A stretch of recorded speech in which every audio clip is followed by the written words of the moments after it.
Oh boy.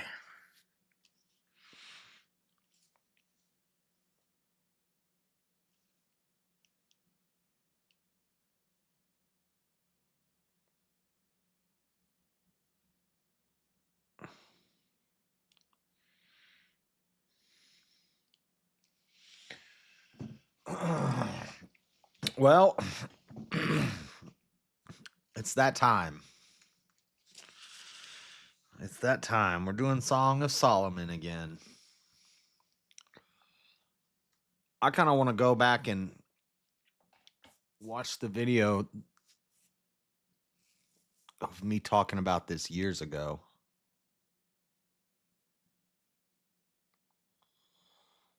Um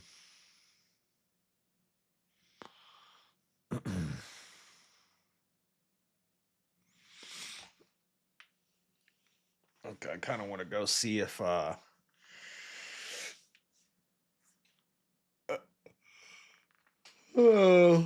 still agree with everything I said then. What's up? Me, myself, and I.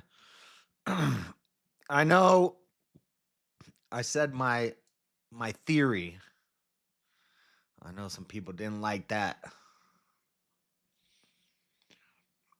It's just a theory, okay? I don't understand why certain people are allowed to read scripture and come up with interpretations, and then that becomes doctrine or dogma. And then if you question that interpretation, you're a heretic. Why can't I think of possible interpretations and allegory that we can pull from this, but they can? Because they're more powerful, or they have more money, or they're more popular. I know at least in the Orthodox Church, at least they would say, well, it's because of apostolic succession. That's why they're allowed to say it. They're allowed to guess at what it might mean, but you're not. But I don't know. I don't think I agree with that. I'm going to read this, and then we're going to go through the Orthodox understanding of it, interpretations of it from different church fathers and things like that. We're going to look at the Catholic understanding of it and the Protestant. Spoiler alert, they're all the same. But some of the things that they're pulling from this, I don't I don't get it. I don't and not only do I not get it, I actually think it's not malicious, but it's like it's like they're trying to cover for something.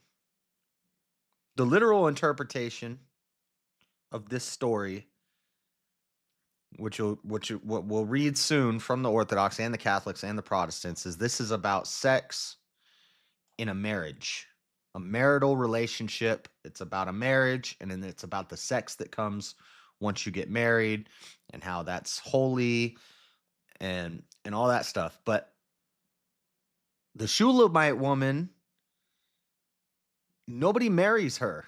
So then the next woman gets married. First, but I'm getting ahead of myself. Um, so this is Song of Solomon, the most controversial book in the Bible. Arguably, I'd say right up there with Revelation, one of the most difficult to interpret. But I think one of the reasons that it's so difficult to interpret is because people try to ascribe allegories and interpretations that I don't know if they're true. I don't know if and it's so funny, like people will like attack people and they'll say, you're sola scriptura, you're sola scriptura. What happens if we read this and we have a different interpretation? We have to go to the authority. But what if his interpretation, what if the accepted interpretation doesn't make any sense? Then what happens? So I want to read this. I'll start by telling you well, I already did a little bit. The literal interpretation. We have the Shulamite woman, and then we have the marriage of I forget what they call it. The bride. We talk about the bride and the marriage, but that's not the Shulamite woman. The Shulamite woman is first.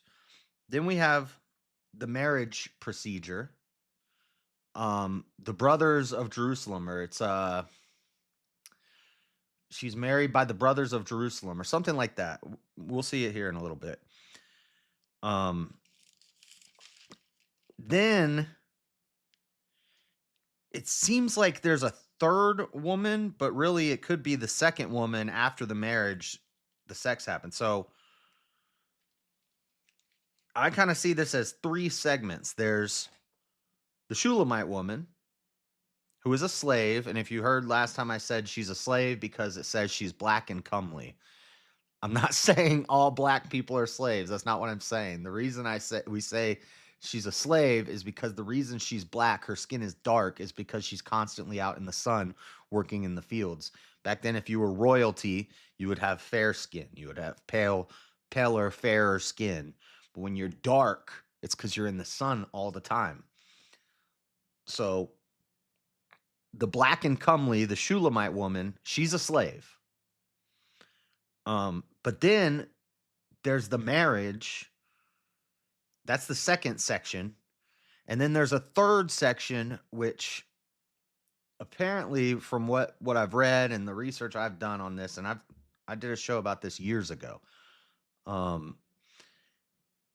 that the third section is about sex between the married woman and the husband. But I don't know where does the Shulamite woman fit into this. Also, we don't know that this was necessarily written by Solomon. It's accepted that it was written by Solomon in his young days. In his youth, he wrote this. Middle ages, he writes Proverbs. Old ages, he writes Ecclesiastes. Maybe I got those two flipped.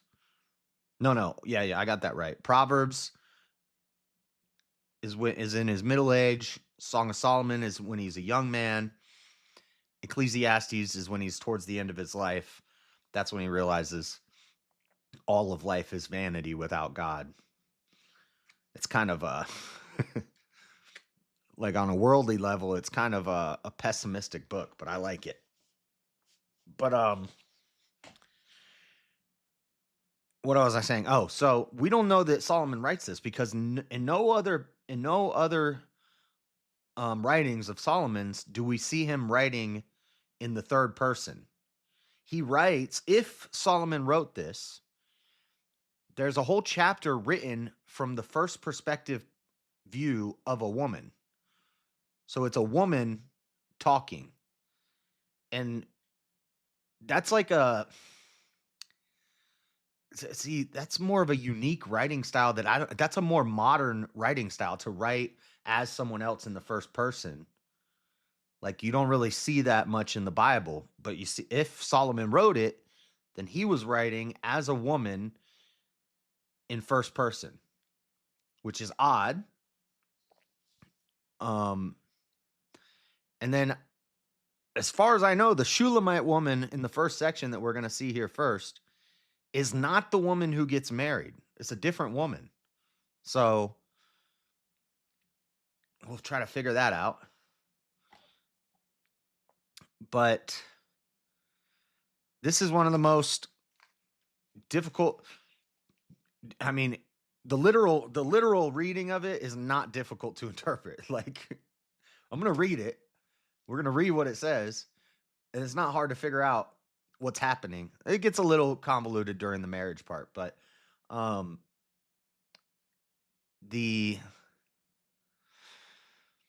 was I going to say? Oh, it's the most controversial, and it's also not just controversial because it's hard to interpret. It's controversial because there were debates throughout history of whether this should even be included in the Bible.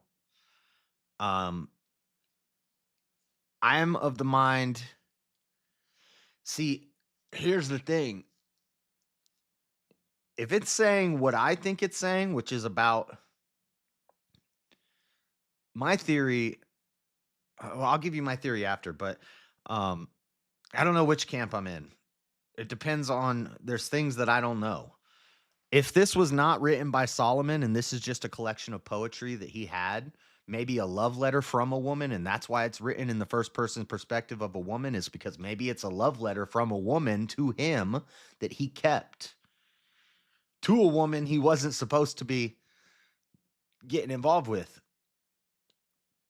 If that's the case, then I would be in the camp of this should not be in the Bible. If it is the case that Solomon wrote this and it has some um allegorical, Christological, you know, deeper meaning to it, then it should be in the Bible. But even if it's just to be taken literally, um there's still reasons that it should be in the Bible because it does talk about a marriage and sex within a marriage, and that's a good message. Or it's telling you about forbidden love that you like, that Solomon was falling for these women, but he knew he shouldn't, like the slave woman, and like what seems like his sister, and that he's saying he's attracted to these women, he dreams about them, he lusts after them, but he knows he can't be with them, or that it's wrong to be with them. And that's still a inspired message. If that's the message, that's still an inspired message. It's still a good piece of wisdom, especially from a guy like Solomon. We've read through Proverbs, we've read through Ecclesiastes. What does Solomon talk about throughout all of them? Women. Women, and type of women not to get with, and the type of women to get with. The Proverbs 31 woman, that's the woman you want. The woman that nags all the time is like the leaky roof. Solomon's constantly talking about women.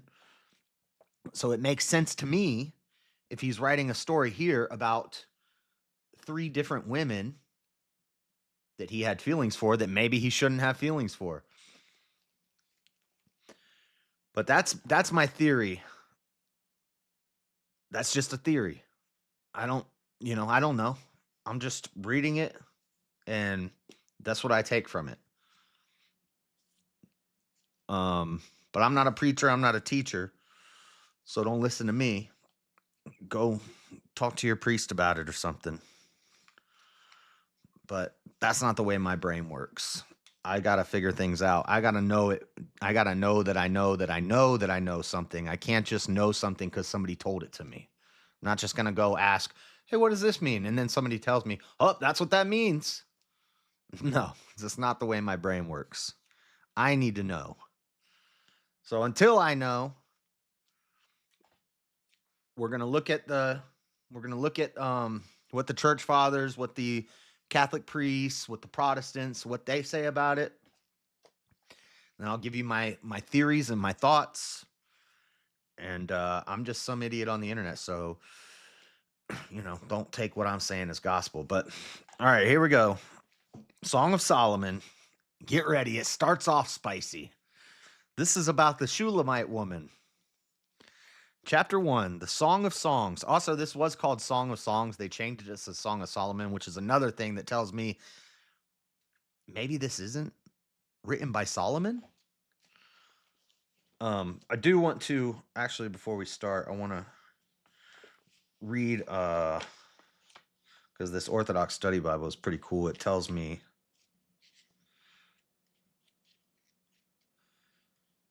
Wisdom of Solomon and Wisdom of Sirach. I wonder if we should read those before we, maybe I should do a poll. Should we read the Apocrypha before we continue on? Because we have the Wisdom of Solomon and the Wisdom of Sirach. But I'm looking for Song of Songs. Author, traditionally Solomon, who is referred to 7 times. The date is about 965 to 960 BC, according to early Jewish tradition. The major theme is the love between husband and wife. Song of Songs is a hymn used by the Jewish people for centuries to celebrate human love at wedding feasts. The theme is symbolic of God's love for his faithful people and their reciprocal love. Christians have tended to emphasize the allegoric interpretation of Christ's love for his bride, the church. Now, this God's love for his oh my gosh, stop having mute wars. You guys need to if Avarice wasn't a married dad, I would say you guys need to get a room or something because y'all are in love with each other. Um, this part, the theme of God's love for his people and their reciprocal love, the book is symbolic of God's love for his people and their reciprocal love. And then Christ's relation to the church.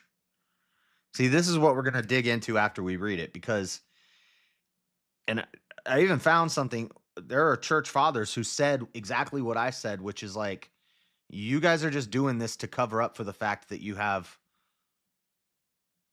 this book in the Bible. You're just coming up with this.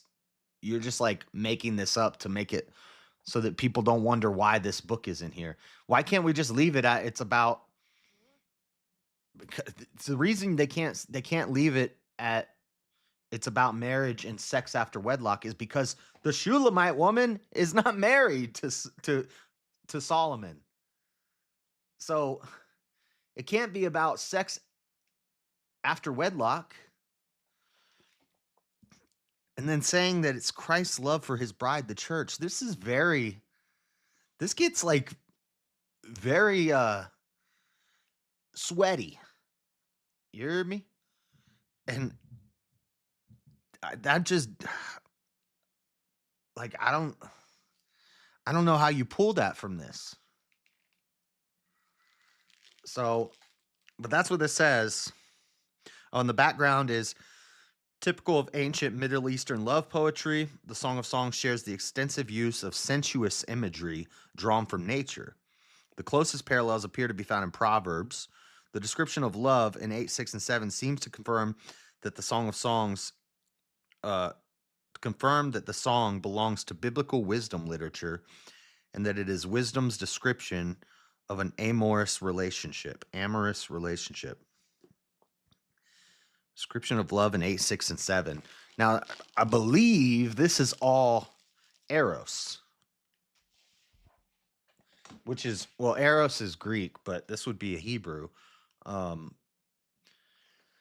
But basically, this is about sexual love, which I would say is a worldly love, not real love.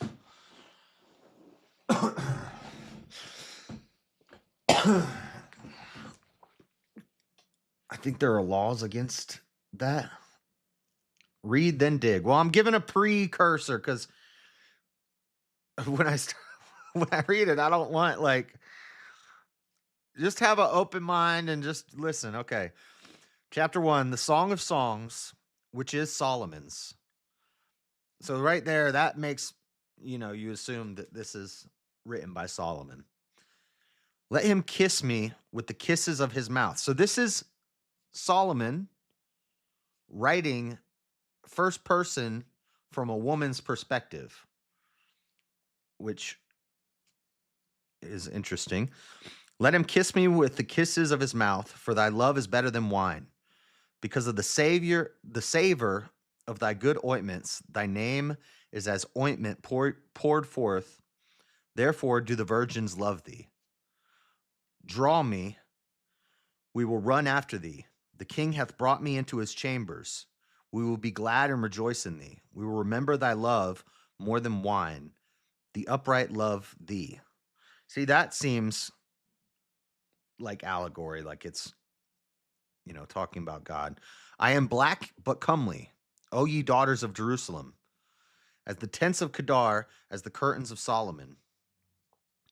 Look not upon me because I am black, because the sun hath looked down upon me. My mother's children were angry with me. They made me the keeper of the vineyards, but mine own vineyards have I not kept. So she's a slave. She works the fields. She works the vineyard fields. Her skin is black because she's burnt. She's sunburnt. She dark. You know, you'd be black too if you lived in the Middle East and you were what is he doing? He doesn't get it. I told you 1,000 times, Avarice, this is Bible study. Quit putting dumb crap in my chat, dude. I don't care about your beef with Maryland. You're distracting me.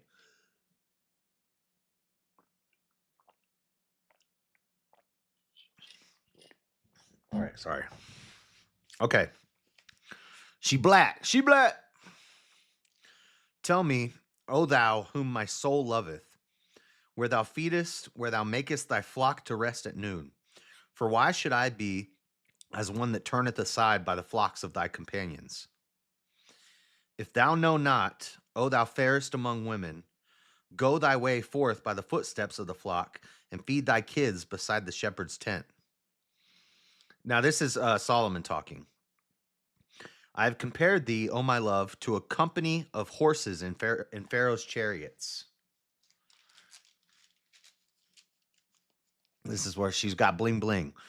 Thy cheeks are comely with rows of jewels, thy neck with chains of gold. We will make thee borders of gold with studs of silver. So she's blinged out. She's got jewelry now.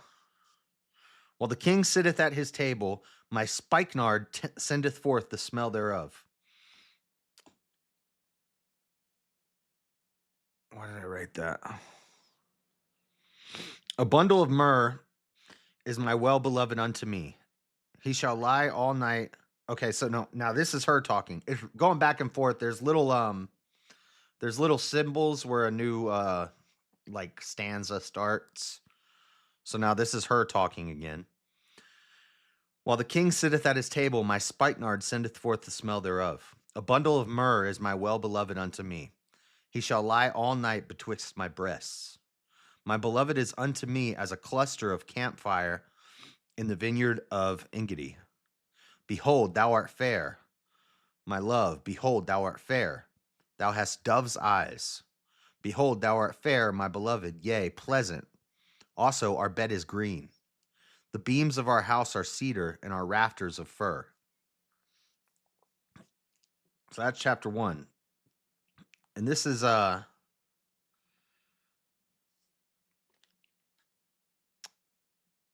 Shulamite woman. Now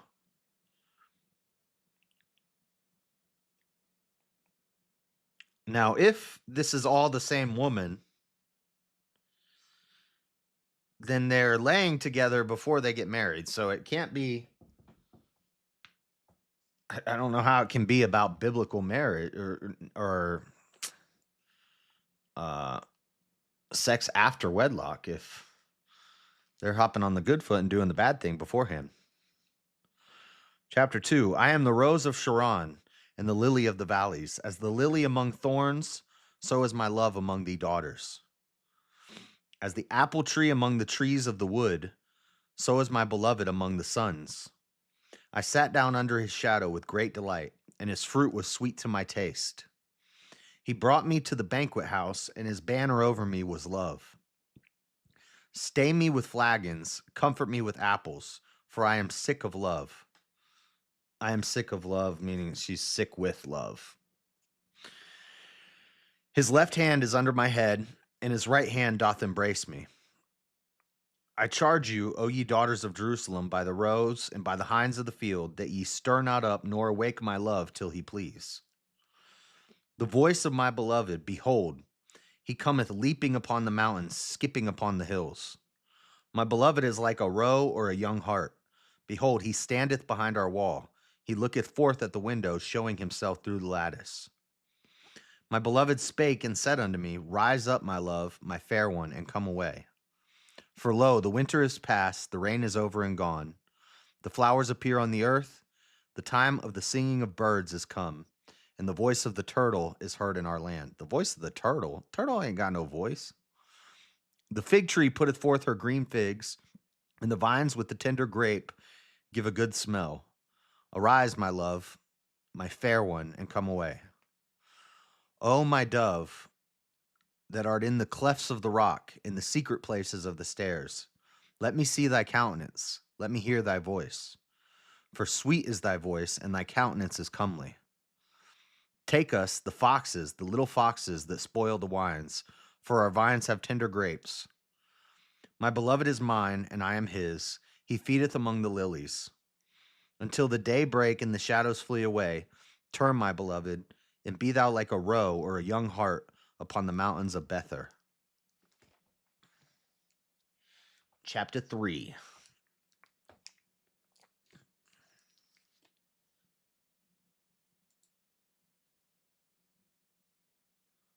What the heck?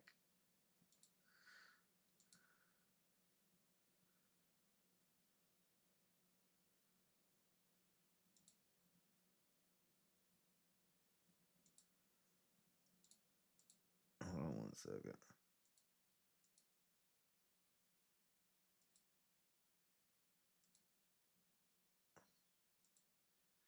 King's just deleting all the messages. What did you delete her fires for?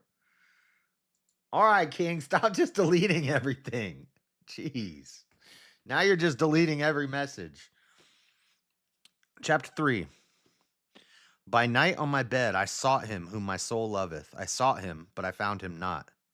I will rise now and go about the city in the streets, and in the broad ways I will seek him whom my soul loveth. I sought him, but I found him not. See, this seems like a different woman now. The watchmen that go about the city found me, to whom I said, saw ye him whom my soul loveth? It was but a little that I passed from them, but I found him whom my soul loveth. I held him and would not let him go, until I had brought him into my mother's house and into the chamber of her that conceived me. I charge ye, O ye daughters of Jerusalem, by the roses and by the hinds of the field, that ye stir not up nor awake my love till he please. Who is this that cometh out of the wilderness like pillars of smoke, perfumed with myrrh and frankincense, with all powders of the merchant? Behold, his bed, which is Solomon's, 80 valiant men are about it, of the valiant of Israel. They all hold swords, being expert in war. Every man hath his sword upon his thigh because of fear in the night.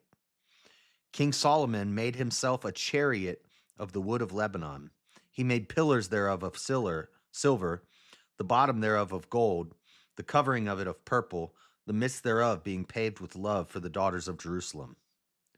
Go forth, O ye daughters of Zion, and behold King Solomon with the crown, wherewith his mother crowned him in the day of his espousals, and in the day of the gladness of his heart.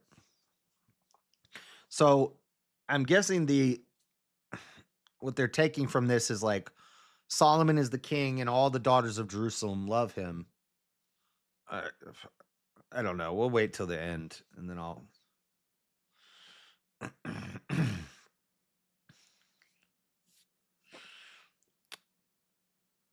Yeah, I'm fine if you delete them.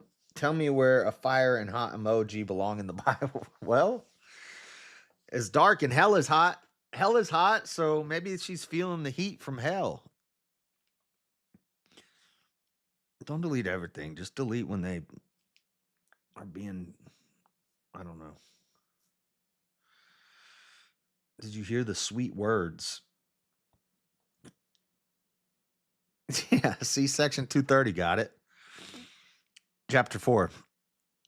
Behold, thou art fair, my love. Behold, thou art fair. Thou hast dove's eyes within thy locks. Thy hair is as a flock of goats that appear from Mount Gilead. Thy teeth are like a flock of sheep that are even shorn, which came up from the washing, whereof every one bare twins, and none is barren among them. Thy lips are like a thread of scarlet, and thy speech is comely. Thy temples are like a piece of pomegranate within thy locks. Thy neck is like the tower of David, builded for an armory, whereon there hang 1,000 bucklers, all shields of mighty men. This is I wrote at the top. I wrote Solomon Simps. This is like Solomon writing a love poem about this woman, and it's very like, eh. I don't know. I guess back in the day, to write a poem like this to a woman was probably really nice. Nowadays, it's probably kind of corny. I don't know. These modern women wouldn't appreciate it. Thy two breasts are like two young roes that are twins which feed among the lilies. Two deer. Your breasts are like two baby deers. Until the day break and the shadows flee away, I will get me to the mountains of myrrh and to the hill of frankincense. Thou art all fair, my love. There is no spot in thee.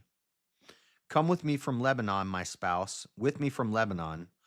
Look from the top of Amana, from the top of Shinir and Hermon, from the lions' dens, from the mountains of the leopards.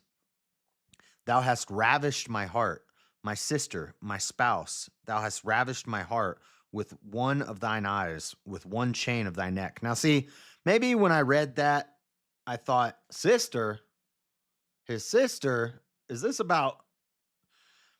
And that's what I said years ago, and that was just a theory. But I'll retract that because sister here, he's talking about like sister in God now, uh, or sister of Israel, the daughters of Jerusalem, a sister in Jerusalem.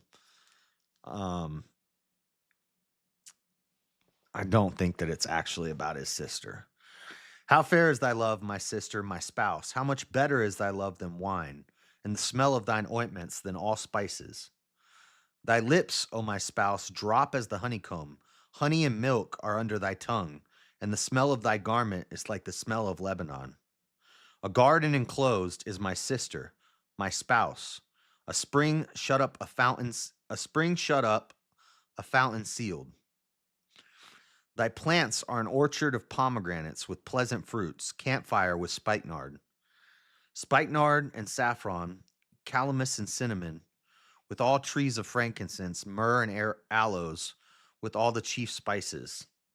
These are valuable herbs and spices. They smell good. They have a good aroma. They're valuable. A fountain of gardens, a well of living waters, and streams from Lebanon. It was like that water. Awake, O north wind, and come thou south. Blow upon my garden, that the spices thereof may flow out. Let my beloved come into his garden and eat his pleasant fruits.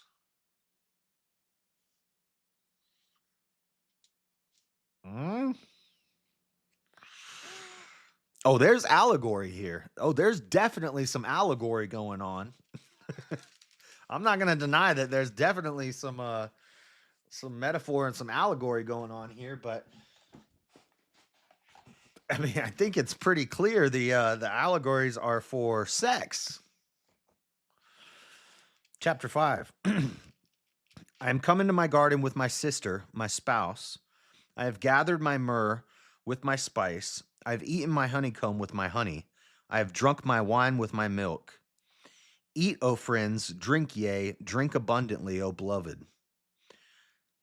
Now, this is a new thought, so this might be a different person talking. I sleep, but my heart waketh. It is the voice of my beloved that knocketh, saying, Open to me, my sister, my love. See, the first part there was the man talking, and now the woman's talking. My sister, my love, my dove, my undefiled. For my head is filled with, for some reason I highlighted my undefiled. For my head is filled with dew, and my locks with the drops of the night. I have put off my coat, how shall I put it on? I have washed my feet, how shall I defile them? My beloved put in his hand by the hole of the door, and my bowels were moved for him. My beloved put in his hand by the hole of the door, and my bowels were moved for him. I rose up to open to my beloved, and my hands dropped with myrrh, and my fingers with sweet-smelling myrrh upon the handles of the lock. The hole of the door, the handles of the lock. I opened to my beloved, but my beloved had withdrawn himself and was gone. My soul failed when he spake. I sought him, but I could not find him. I called him, but he gave me no answer. The watchmen that went about the city found me. They smote me, they wounded me. The keepers of the walls took away my veil from me. I charge you, O daughters of Jerusalem, if ye find my beloved, that ye tell him that I am sick of love. See, so, and this is where I got the idea of that it's like a forbidden love, because he takes off his robe, but then he leaves, and then the watchmen of the city come, almost like he changed his mind, like he was like, I can't do this. And then the watchmen of the city come and take her. What is thy beloved more than another beloved? O thou fairest among women, what is thy beloved more than another beloved, that thou dost so charge us? My beloved is white and ruddy, the chiefest among 10,000. His head is as the most fine gold. His locks are bushy and black as a raven. His eyes, and there's one, I highlighted that for Freddie, because he always talks about how, you know, they don't ever mention skin tones in the Bible. Well, they do. He's white and ruddy. He's pale and ruddy. And she's black and comely. If this is still the Shulamite woman, I think that this is a different woman. But I don't know.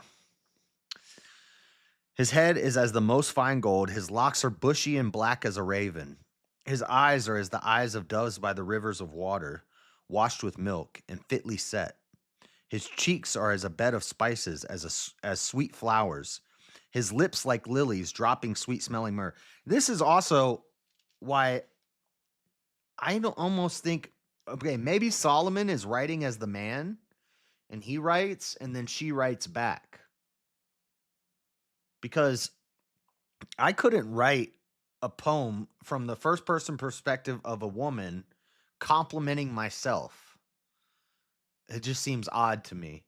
And I don't know that Solomon would do it unless Solomon was really narcissistic. I don't even like saying that word. Unless Solomon was full of himself and he's writing poems about himself from a woman's perspective. Could you write this about yourself? Like, his eyes are as the eyes of doves by the river of waters washed with milk and fitly set. His cheeks are as a bed of spices, as sweet flowers. His lips like lilies, dropping sweet-smelling myrrh. His hands are as gold rings set with the beryl. His belly is as bright ivory overlaid with sapphires. His legs are as pillars of marble set upon sockets of fine gold. His countenance is as Lebanon, excellent as the cedars. His mouth is most sweet. Yea, he is altogether lovely. This is my beloved, and this is my friend, O daughters of Jerusalem. The torment of separation. So that's about them being separated. But it doesn't tell you why they were separated, and it doesn't tell you why the watchman proceeded to beat her. So it doesn't seem like, he had to go on a trip. Seems like he was about to sleep with her, and then he stopped and left, and then she went looking for him. Where are you? Where'd you go? Where'd you leave me? And the watchman found her and beat her. See, even just the literal understanding of this is complicated. Chapter 6. Whither is thy beloved gone, O thou fairest among women? So now he's back. Now he's looking for her. Maybe he changed his mind. Maybe, because look, I have put off my coat. How shall I put it on? I have washed my feet.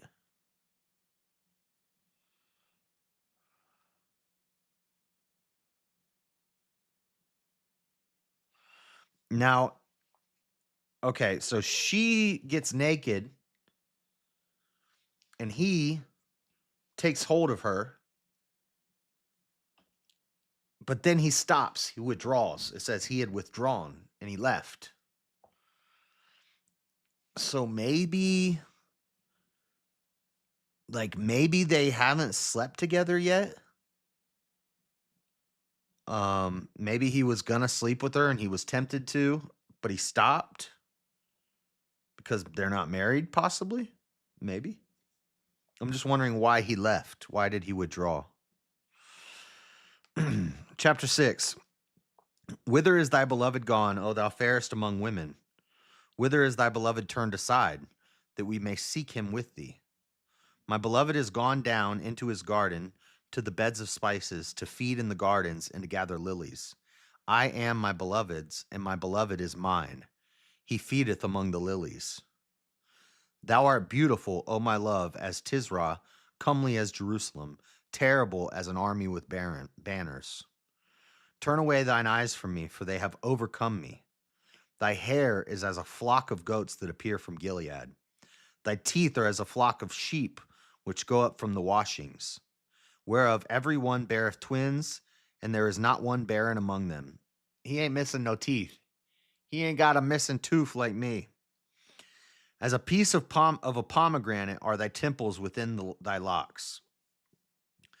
There are 60 queens and 80 concubines, and virgins without number. My dove, my undefiled, is but one. She is the only one of her mother. She is the choice one of her that bare her. The daughters saw her and blessed her, yea, the queens and the concubines, and they praised her. Who is she that looketh forth as the morning, fair as the moon, clear as the sun, and terrible as an army with banners? I went down into the garden of nuts to see the fruits of the valley, and to see whether the wine flourished and the pomegranates budded. Or ever I was aware, my soul made me like the chariots of Aminadab. Aminadib. Yeah. Return, return, O Shulamite. Return, return, that we may look upon thee. What will we see in the Shulamite? As it were, the company of two armies. Okay, so I guess we are still talking about the Shulamite woman, or this is the Shulamite woman. There's nothing like...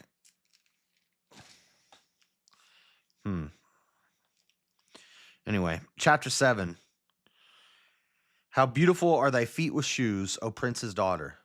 The joints of thy thighs are like jewels, the work of the hands of a cunning workman. Thy navel is like a round goblet, which wanteth not liquor. Thy belly is like an heap of wheat set about with lilies. Thy two breasts are like two young roes that are twins. Thy neck is as a tower of ivory, thine eyes like the fish pools in Heshbon. By the gate of Bath-rabbim, thy nose is as the tower of Lebanon, which looketh towards Damascus. Thine head upon thee is like Carmel. Thine head upon thee is like Carmel, and the hair of thine head like purple. The king is held in the galleries. How fair and how pleasant art thou, O love, for delights. This thy stature is like to a palm tree, and thy breasts to a cluster of grapes. I said, I will go up to the palm tree, I will take hold of the boughs thereof.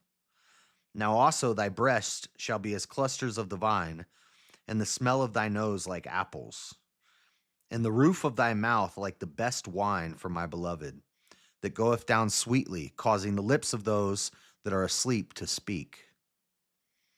I am my beloved's, and now this is a new thing here. There's a little mark.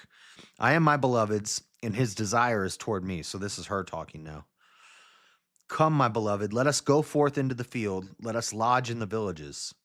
Let us get up early to the vineyards. Let us see if the vine flourish, whether the tender grape appear, and the pomegranates bud forth. There will I give thee my loves.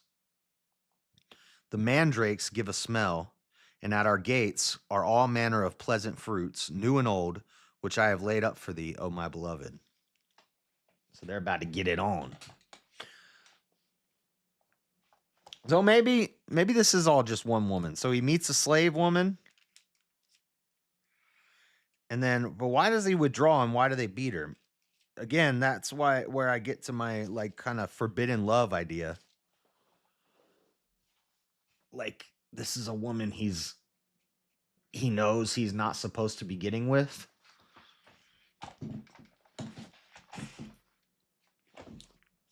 Um, we only have one chapter left. Chapter 8. Oh, that thou wert as my brother.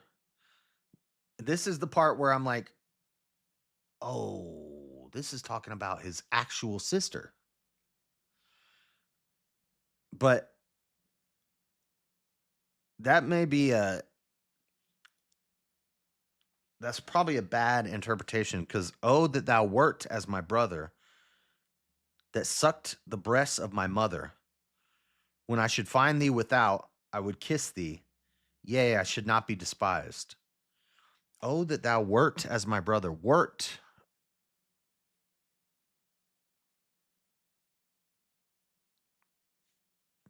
See, it seems like we're not. What does wert mean in the Bible? W-E-R-T. Does that mean, is she saying, oh, that thou were as my brother that sucked the breasts of my mother? When I should find thee without, I would kiss thee. Yea, I should not be despised. Is she saying there, I wish you were my brother, because then we would have been together forever from the time we were kids? Or is she saying, I wish you weren't my brother, because then this wouldn't be forbidden, and then I wouldn't get beat by the watchman when I tried to sleep with you? Just saying. But what is wort here? Solomon 8:1. Song of Solomon.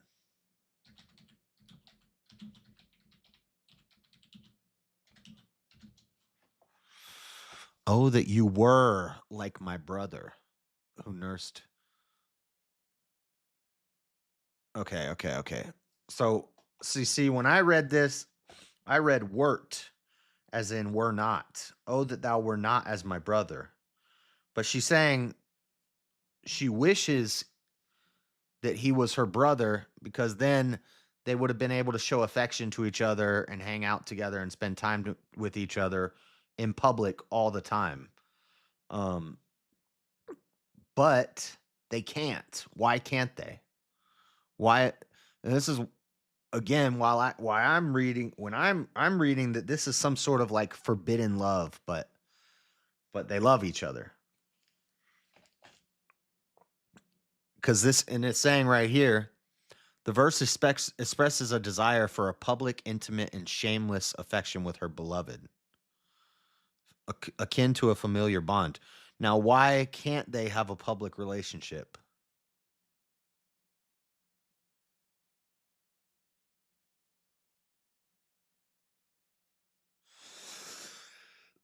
Because it's a private love, it's a secret love.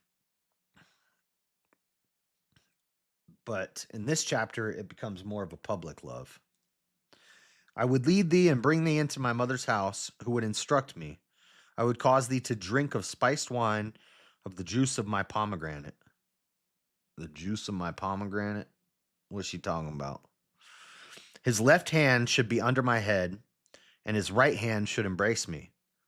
This is missionary style. I charge you, O daughters of Jerusalem, that ye stir not up, nor awake my love until he please. Who is this that cometh from the wilderness, leaning upon her beloved? I raised thee up under the apple tree. There thy mother brought thee forth. There she brought thee forth that bare thee.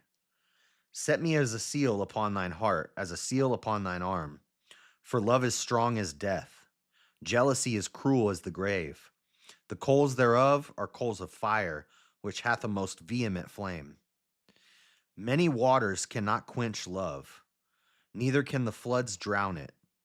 If a man would give all the substance of his house for love, it would utterly be contemned. Contemned. We looked this up before. Contemned is like condemned. We have a little sister, and she hath no breasts. What shall we do for our sister in the day when she shall be spoken for? If we have a little sister, if she be a wall We will build upon her a palace of silver, and if she be a door, we will enclose her with boards of cedar. I am a wall, and my breasts like towers.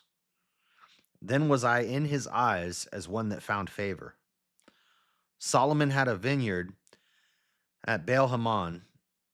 He let out the vineyard unto keepers. Every one for the fruit thereof was to bring 1,000 pieces of silver. My vineyard, which is mine, is before me. Thou, O Solomon, must have 1,000, and those that keep the fruit thereof 200. Thou that dwellest in the gardens, the companions hearken to thy voice. Cause me to hear it. Make haste, my beloved, and be thou like to a roar or to a young hart upon the mountains of spices. And that's Song of Solomon. So now, let's try to break this down a bit. Oh, I gotta scratch my back. Yeah, see, they're talking too much brother and sister jive for sure. And that's why I was like, this last chapter, it's just chapter 8. Chapter 8, I was like, is this like actually, because my theory was that it's 8 chapters. So there's like 3 chapters about one woman, then it kind of changes to another woman. And then the last 2 chapters, it almost seems like a different woman. But I don't know. That was just a theory. Now I know what the basic, the basic Christian answer. You ask a Christian, what's Song of Solomon about? The literal interpretation is it's about marriage and sex. It's about getting married and having sex and how sex is great under God and all that stuff. And even the top of the page talks about a marriage or a wedding. Oh, no, it doesn't. I thought it did. The bride, the bride's physical charms, the bride's reverie. But where does it say that they get married? Because if this is all the same woman, if this is all the Shulamite woman who's a slave in a vineyard, Solomon sees her, is attracted to her, similar to the story of Ruth and Boaz. And then he falls in love with her. Now she knows at this time that he has 400 wives and 200 concubines, but he's her favorite, and they fall madly in love with each other, right? But then when they're about to have sex, she takes her robe off and she takes her shoes off. So she's probably sitting there naked. And she comes up to him and she says she opened herself to him. She was basically saying, "Let's go. Let's get it on."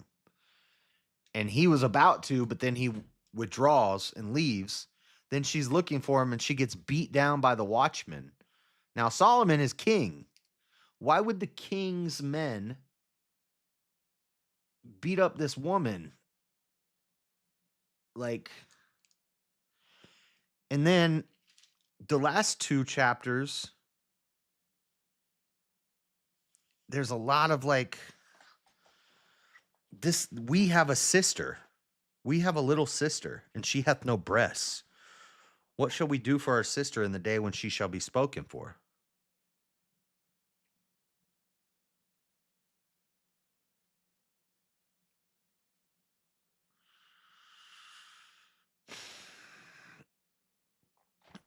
But okay, so the typical Christian explanation is this is about marriage and sex. The literal interpretation. And then the common or the accepted interpretation, the allegory that you can pull from this, because even like Orthodox fathers and stuff, that they read and they believe in the literal stuff in the Bible, like the literal stories. Like you would believe uh, that Noah existed, but then there's also Or you would believe Abraham and Isaac existed and that they actually went to the rock and that he was actually going to sacrifice Isaac, that actually happened.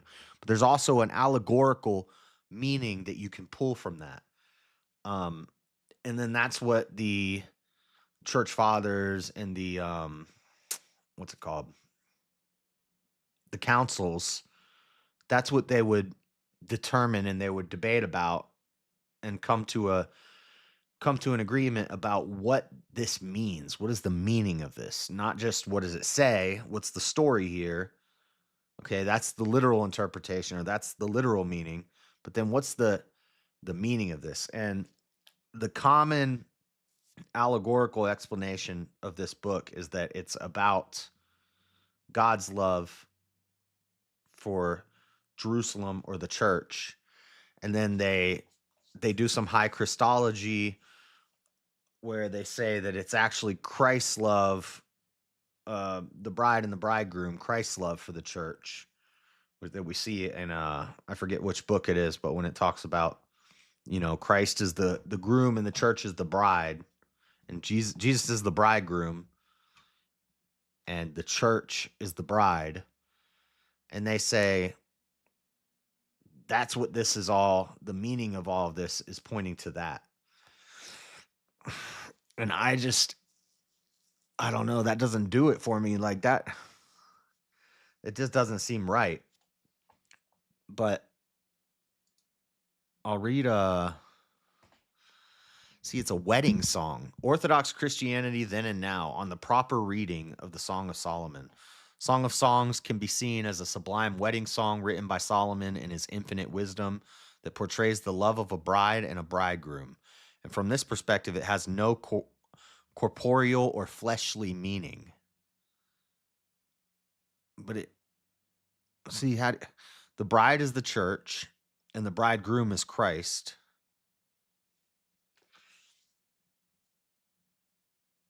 The bride is the church, and the church is dirty and black. But the king's men beating up the bride, that's like the world. That's like the Jews beating up Jesus or hating, when the world hates you, remember it hated me first.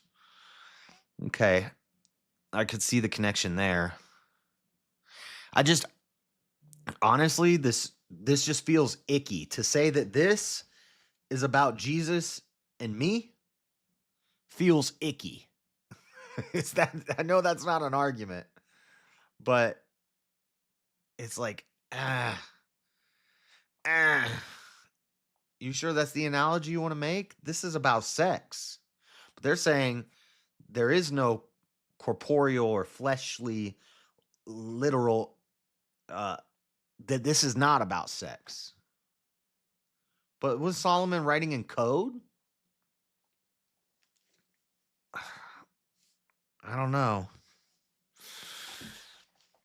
The bride is the church and the bridegroom is Christ, and this book is an expression of the mutual divine eros, sexual love, eros, between them. It is spiritual, not literal, or as Augustine writes, it is a rapture veiled in allegory. Spiritually, it is also a story of the individual soul with the Word of God. Gregory of Nyssa says that Christ used Solomon as an instrument to speak to us through his voice, first in Proverbs, then in Ecclesiastes. That's an interesting take.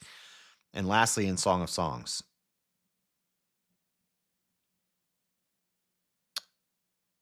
Proverbs, Ecclesiastes, and Song of Songs. That's not even chronologically correct. Let me look at something real quick.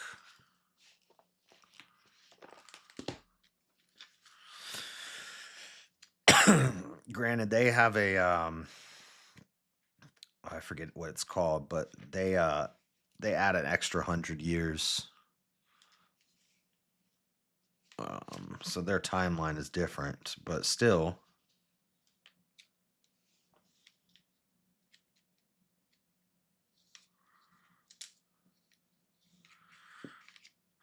See, like Origin talked about how Origin taught an allegorical Job, Um, people have argued with me about that. 970 to 931, 950 to 955.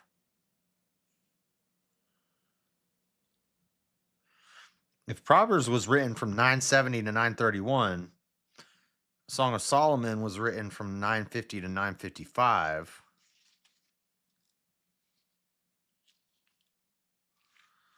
Ecclesiastes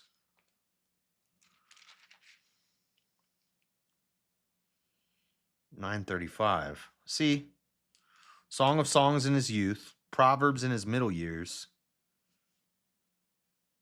Ecclesiastes in his old age. These dates don't 970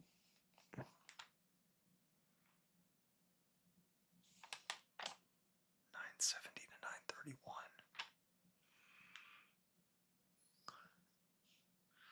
935. So 950. So he was writing Proverbs the whole time. 950. 935. No, that doesn't make sense. If Ecclesiastes is in 935, 950 is before 935. So why are they saying that he wrote? Oh no, that makes sense. That makes sense. Yeah. Song of Songs is first. Okay. Sorry, I was just trying to get the dates all figured out. I got it. So he started writing Proverbs, wrote Proverbs throughout his whole life or a chunk of his life. And then early on, he finished Song of Songs or wrote Song of Songs. And then later wrote Ecclesiastes. But he was writing Proverbs throughout all of it. But see, this is wrong. Gregory of Nyssa says that Christ used Solomon as an instrument to speak through his voice first in Proverbs, then in Ecclesiastes, and lastly in Song of Songs. That's not chronologically accurate. And I get that from the Orthodox Study Bible. According to the Orthodox Study Bible, Song of Songs is first, then Ecclesiastes. Proverbs is like throughout the whole thing. By these three books, Solomon reveals the ascent to perfection in an orderly fashion. Proverbs lead us through purification. I'm not worried about Proverbs. And the Song of Songs is an expression of our subsequent sacred union and secret intercourse with Christ after our purification and illumination. They're saying that I just don't like the comparison of my relationship with Jesus as a man's relationship with a woman. I don't like it. Even if I'm wrong, I just don't like that. Something about that seems odd. But this does kind of fit with the chapter 8 talking about the relationship in secret being taken to the public so that everybody can see it. Which is probably common with Christians. You know, you find Christ and maybe you're like, you don't want to tell people at first and you want to keep it quiet that you're a Christian. But that's why they say, don't hide your light under a bushel. Let it shine. You're supposed to trumpet it from the rooftops. So eventually it becomes a public relationship. I just don't like that they say intercourse. Why don't they just say relationship? But then when they say relationship, if the relationship of Christ and the church is like the relationship of Solomon and the Shulamite woman, it's true. Accept it. No, I'm not just going to accept something because you said so. That's not going to happen ever. And also, I don't have to just agree with it because some guy said it sometime at some point.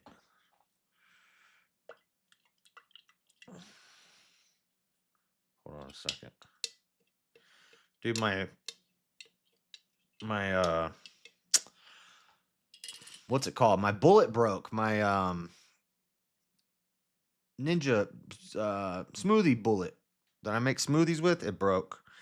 My air fryer broke, and then I found a new air fryer under my cabinet that I didn't even know was under there. I guess my roommate put it under there years ago. Like 4 years ago, my roommate must have put it under there.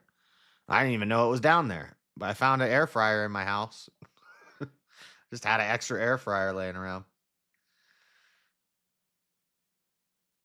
Because you become one with. You don't become one with someone without entering them, no? Uh,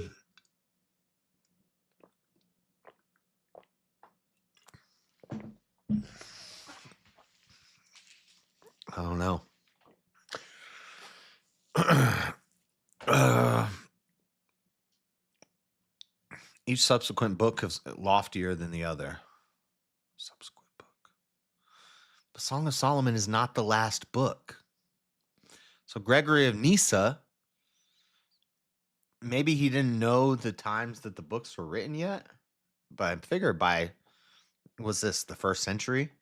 By the first century, they knew the years that the books were written. So why would he say this? Because it's in the Orthodox Study Bible. It says the dates. So Song of Solomon is not the last one. I don't know what. Maybe this is just written wrong by somebody. Dionysius the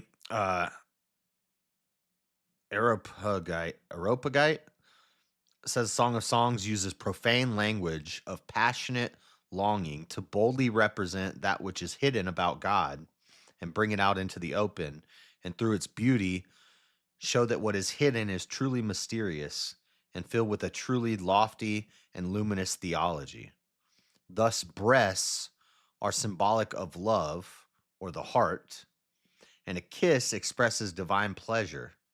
Meanwhile, wives are symbolic of the virtues perfected, while concubines are the virtues not yet perfected.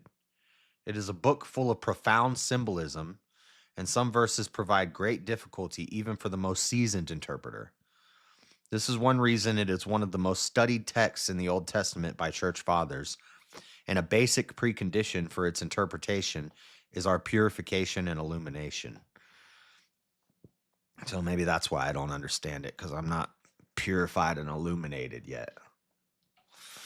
In his lengthy introduction to the Song of Songs, Gregory the Dialogist writes the following: "We must transcend this language that is typical of the passions, so as to realize that virtuous state in which we are unable to be influenced by the passions. As the sacred writings employ words and meanings, so a picture employs colors and subject matter. It is excessively foolish to cling to the colors of the picture in such a way that the subject painted is ignored. Now, if we embrace the words that are expressed in exterior terms and ignore their deeper meanings, it is like ignoring the subject depicted while focusing upon the colors alone." That's deep. That sounds good, but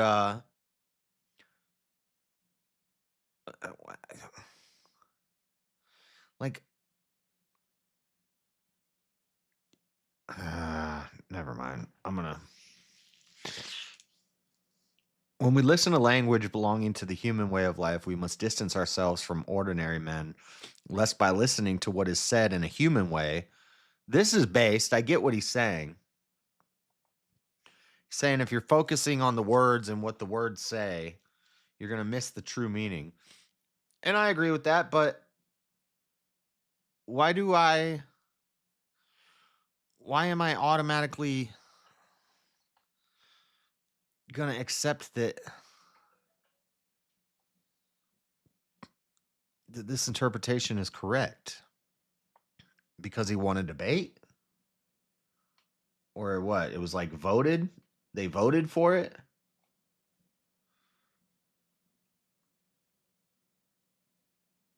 Plenty of married couples never did the deed. Are they not married because of it?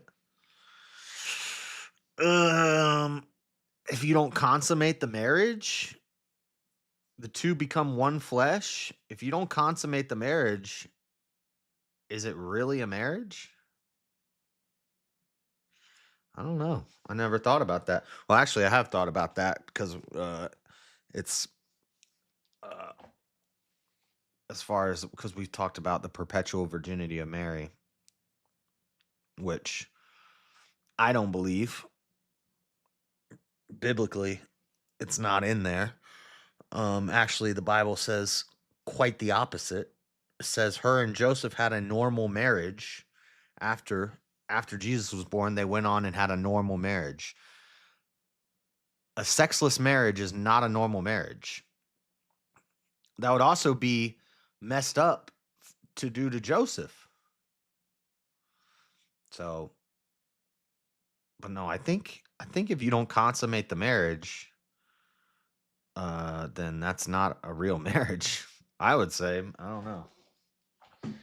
Plenty of married couples never did the deed. Are they not married because of it? They're legally married. Legally, the courthouse. Yeah, I could go get married to somebody in Vegas. I don't know if those actually even count as real marriages though. But like I could go to the courthouse and get married to somebody and then never talk to them again. Are we really married? No. You have a piece of paper, you have a legally you're married, but are you actually joined spiritually? I would say no. Paul did not desire his disciples to be ordinary men when he said to them, "For when envy and contention are among you, are you not ordinary men?" The Lord as well did not consider his disciples to be ordinary men when he said, "Who do men say that the Son of Man is?" Matthew 16:13. Yeah. Who, uh, when they told him what ordinary men had said, he immediately added, "But who do you say that I am?" And what did Peter say? He said, "You're the Son of God." And Jesus said, "You know this because it's been revealed to you. Nobody had to tell you, it was revealed to you." What's he say exactly? That's an interesting one. This is back in the old day, I used to drop this on people.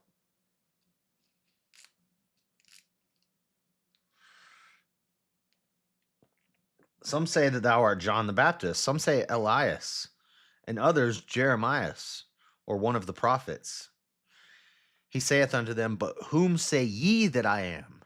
And Simon Peter answered and said, "Thou art the Christ, the Son of the living God." So when Jesus said, "Who am I?" and Peter said, "You're the Christ, the Son of the living God. You're the Christ, you're the Son of God." And what did Jesus say to him? "Blessed art thou, Simon Barjona, for flesh and blood hath not revealed it unto thee, but my Father which is in heaven." So when Jesus asked Peter, "Who am I?" and Peter said, "You're the Son of God." And Jesus said, "You're blessed because the world didn't tell you that. It was revealed to you by my Father." Just saying. Just saying. Anyway, sorry. Now, by saying men first and then adding you, he distinguished between ordinary men and his disciples. To be sure, by teaching them divine things, he was making them superior to ordinary men. The apostle states, "Therefore, if anyone is in Christ, he is a new creation. The old has passed away."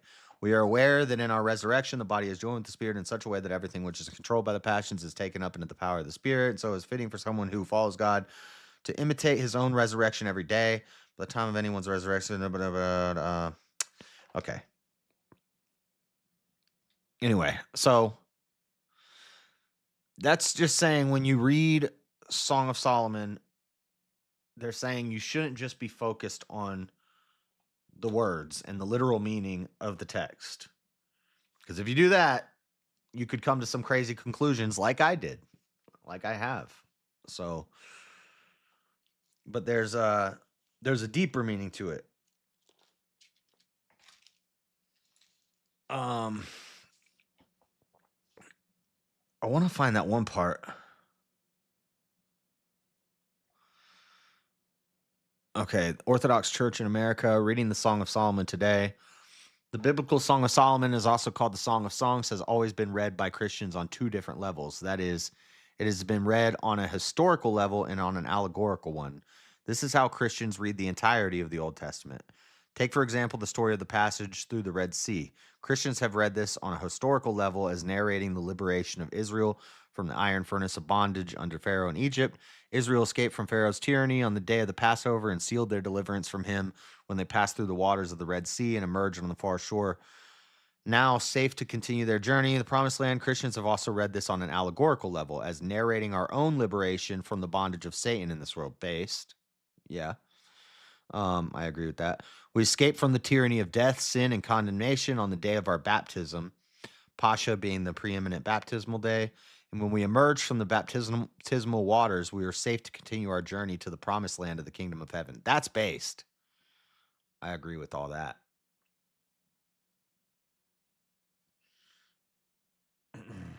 I have never liked sex being alluded to in the Bible. I like it less as an adult. What the? What the? This two-layered approach. Why would the Bible not talk about sex? How is the Bible's gonna give you answers to everything, every problem you can go through in life, laws, ordinances, wisdom. Why would it not mention sex? That would be crazy. It was uncomfortable when I was younger. Now it's like, why is everything about sex? There's not a lot about sex in the Bible. It's not like the majority. It's literally 8 chapters in Song of Solomon, and then there's little mentions here and there. Um, but yeah, why would the Bible leaves out? How else are we got to make babies? What do you mean? Of course, the Bible is going to talk about sex. That's how babies are made. It's one of the first commands: be fruitful and multiply. Um, This two-layered approach is how we read all the Old Testament texts. We did not deny the historicity of the events, but added to it by delving into the text to find a deeper Christological meaning. And Christians were unanimous that although the historical meaning was holy and true, it was the allegorical one that held all the gold. As St. Augustine said, while scripture might easily be read by all, and people will make fun of Jordan Peterson for saying this exact same thing. Like, and this is from Friar Lawrence, Father Lawrence Farley. Um, he's formerly an Anglican priest. But people will make fun of Jordan Peterson for saying the same thing that this guy's saying. Of course, he doesn't say it with confidence, and he makes us look bad by not just saying, "Yeah, I'm a Christian."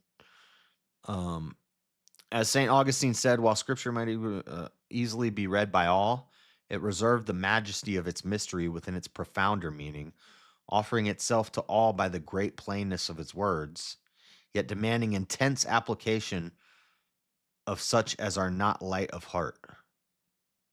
In other words, the historical level meaning could be grasped and appreciated by all readers, but its profounder meaning could only be appreciated by those readers prepared to delve into it at the allegorical level. Right. We do a little bit of that here. But more so in these streams, we're just reading it. Well, no, that's not true because all the time I'm like, oh, well, that's kind of like this, and that seems like this, and yeah, so I get what he's saying. This applied to the Song of Solomon as well. On the historical level of plain meaning, the book is a collection of erotic love poetry. A collection of erotic love poetry, celebrating in steamy detail the beauty and glory of sexual love between a man and a woman. In this case, historical does not mean autobiographical. And one should not read the text as if it were Solomon's memoirs and try to assign historical components to it, such as the identity of the woman, referred to in the text only as the Shulamite. That's a good point. You just look at it as he's writing poetry about different women. But then but it gives a physical description of her and tells about her past. The text celebrates sexual love between a man and a woman per se. The man is only obliquely identified as King Solomon, and his identity has no real significance in the text. Well, him being king is significant. It's significant that even if it's not Solomon, it's significant that this is a king and that the woman is not royalty. It clearly tells you that, and I think that's for a reason. There's a reason that she gets beat in the street when he doesn't sleep with her. There's a reason why it's like it's almost like David and Bathsheba. Some of it seems like it's talking about David and Bathsheba when it talks about how she's bathing in the waters and he's standing looking at her behind the lattice. That sounds like David and Bathsheba. But I think it is important that even if it's not about Solomon and it's not about a specific woman, uh, this is a lowly field worker woman and a king.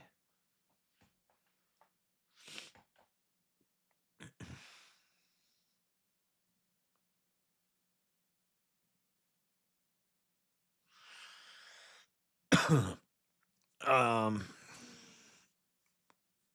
where was I? The text celebrates sexual love between no real. Reading it as an autobiographical memoir results in some spectacular oddities.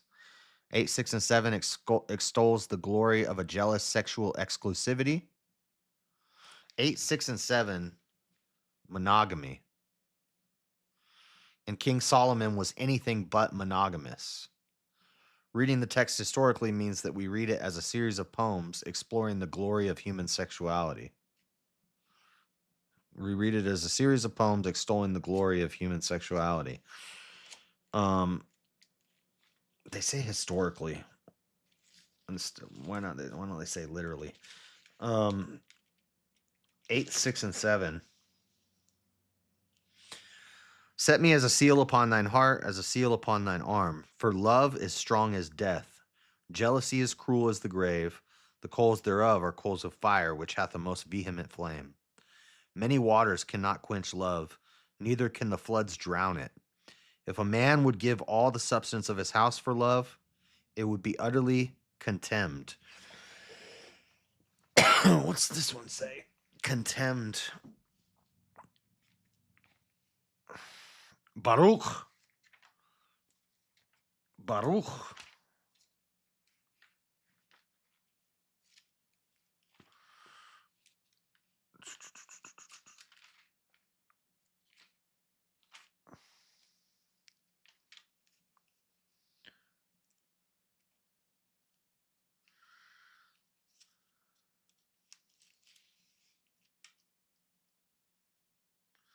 Let him kiss me speaks not of a kiss of reverence, but that of intimacy. The Holy Church long awaited the Lord's coming, proclaims here her desire for intimacy with God. The more abundantly she is filled up with his beauty, the more vehemently her longings abound. The Lord sent angels, patriarchs, and prophets to Israel, all of whom brought spiritual gifts, but far better than the gifts of their bearers is the giver himself. The bride seeks these heralds no longer, but the presence of her true love himself, the Son of God in his incarnation.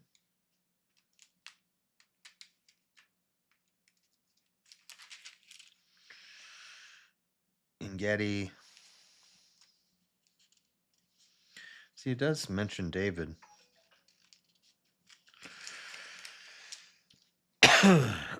Bridegroom has become a flower that is immortal, a reference to the incarnation. The Son of God becomes man, not in exalted splendor, as a lily in the mountaintops, but in humility, a lily of the valleys, the lowest places. That is true. The bride, the church, is a lily among thorns. The afflictions of this life in the midst of wicked people, there is a good people that receives the mercy of God. That's from Augustine. That makes sense.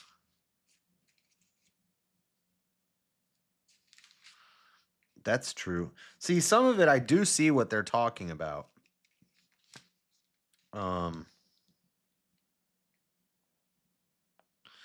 Some Orthodox commentators see the bride calling the bridegroom a brother who could nurse at my mother's breasts as a veiled reference to the incarnation of the Son of God.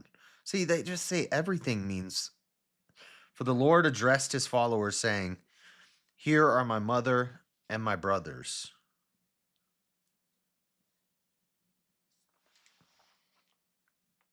In Mark 3:34. St. Athanasius in his pastoral letter of 329 writes concerning 8:1, the God of all, the maker of times and seasons, who knows our affairs better than we do, so also does he send Christ, not unseasonably, but seasonably. St. Paul teaches that Christ came in the fullness of the time.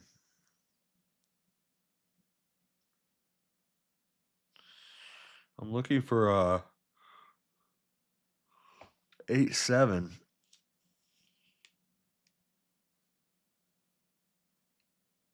It would utterly be contemned, utterly despise them. Men would utterly despise them. Set me as a seal upon your heart, as a seal upon your arm. For love is as strong as death, jealousy as cruel as Hades. Her sparks are sparks of fire, even the flames thereof.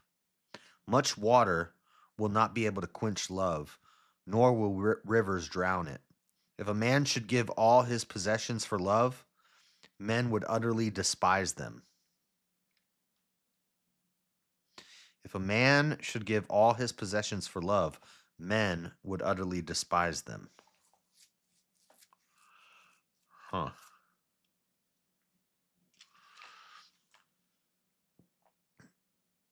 The bride, the groom, the bride. Oh, this is cool. This tells you when each person is talking. It splits it up.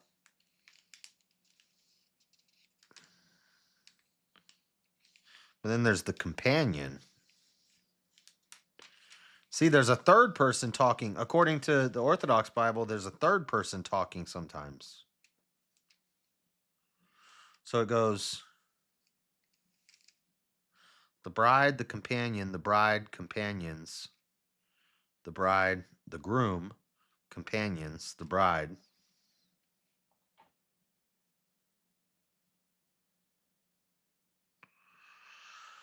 So this is multiple people talking.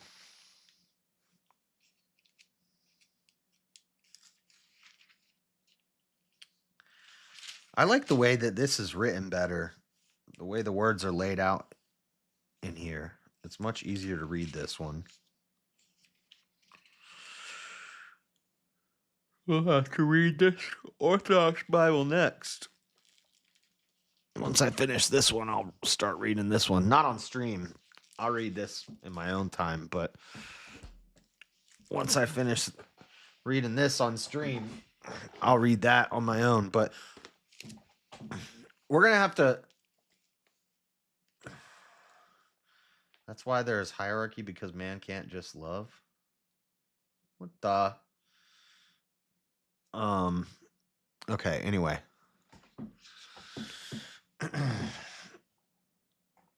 Where was I? Obviously, the church has also read the text on an allegorical level as well, finding in the mutuality of a man and woman an image of the mutuality of Christ and his church. The patristic commentaries focused on this level of meaning. Oh, by the way, Auntie, I figured out the istic that I was saying, and I think you were calling me out for it. And remember, we were trying to figure out what it was. I was saying materialistic a lot. Oh God, I was on a panel with Easy. I was listening back trying to find some clips last night. And me and Easy were arguing about love. And I kept saying materialistic, materialistic. Maybe that's what it was.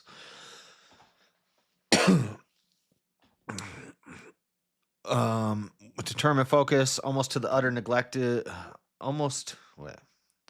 The patristic commentaries focused on this level of meaning with determined focus, almost to the utter neglect of the historical. So they didn't even hardly focus on the literal writing, and uh, that's what that other church father was saying. He was saying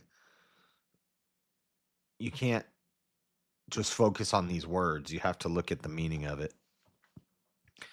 Um, in the sex-soaked world of pagan Rome, perhaps it was felt that the historical level of meaning hardly required any more uh, explication on their parts, and they would therefore spend all their efforts at mining the gold contained in the allegories. They could hardly be blamed for this neglect of the historical, and they were not alone. Jewish exegetes, too, went straight past the plain and all too explicit meaning of the text to focus on the allegorical. Rabbi Akiba even famously and rather testily said that he who warbles the Song of Songs is in a banquet hall and makes it into a kind of love song has no share in the age to come. Evidently, some were using verses from the Song of Songs as a kind of body tribute to the attributes of the new brides at the wedding feasts, and the good rabbi was most emphatically not amused. Okay, so that when they would have a wedding, they would start quoting the Song of Songs. Ooh, you got breasts like two fawns, and he didn't like that. He didn't like that at all.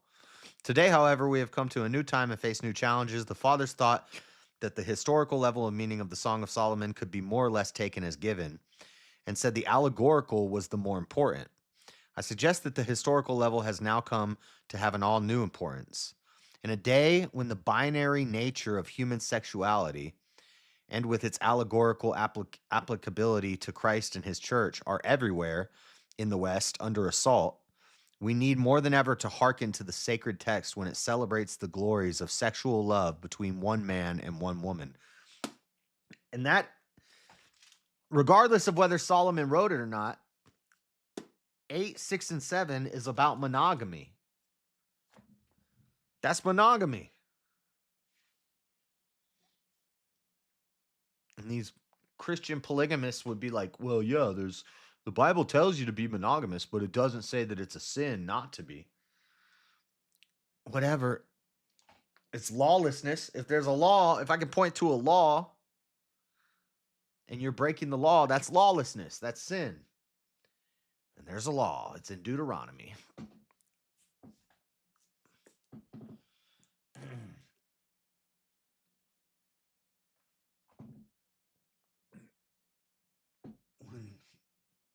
Cow?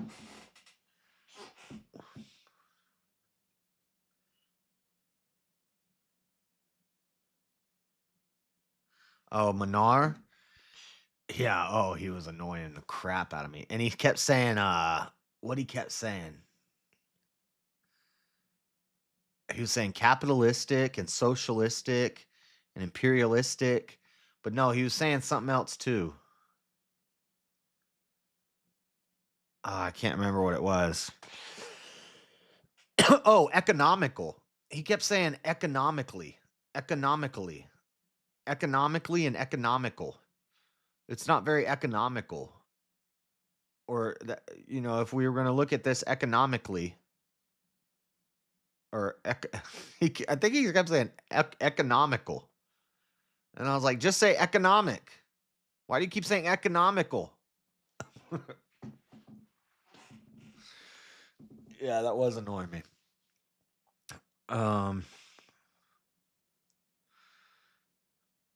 Celebrates the glories of sexual love between one man and one woman. Whether the moral equivalency of homosexuality and lesbianism with traditional sexuality, or the increasing normalization of transgenderism, or an acceptance of casual sexual liaisons as normal, or of wedded polyamory as a healthy option, the melody of Song of Solomon and of traditional sexuality is increasingly pushed to the margins and rejected as narrow, cold-hearted, judgmental, and of course, fundamentalist. The Song of Solomon therefore represents a sultry island of sanity in the vast ocean of Western madness. It is a more important biblical book than we might have thought, and should assume an increasing importance for us as the times grow darker. Like all of Holy Scripture, it gives us light to guide and truth to sustain. We need to hear the lovely strains of Solomon's song more than ever. That's based. I like that. Let's go. Um, so this is about Orthodox church fathers who were against canonizing the Song of Solomon. Um, Occasionally debated in early Jewish and rarely in Christian circles due to its intensely sensual language. There is no major reference of Orthodox Church rejecting or fighting against its inclusion in the canon.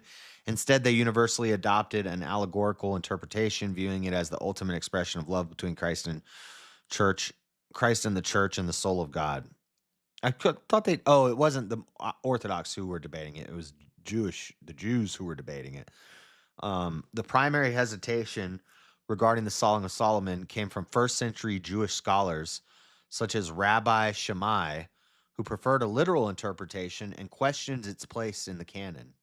However, this was overruled by the affirmation of its holiness by figures like Rabbi Akiba, who described it as the holiest books. He calls it the Holy of Holies, the holiest of holies, or something like that. The holiest book?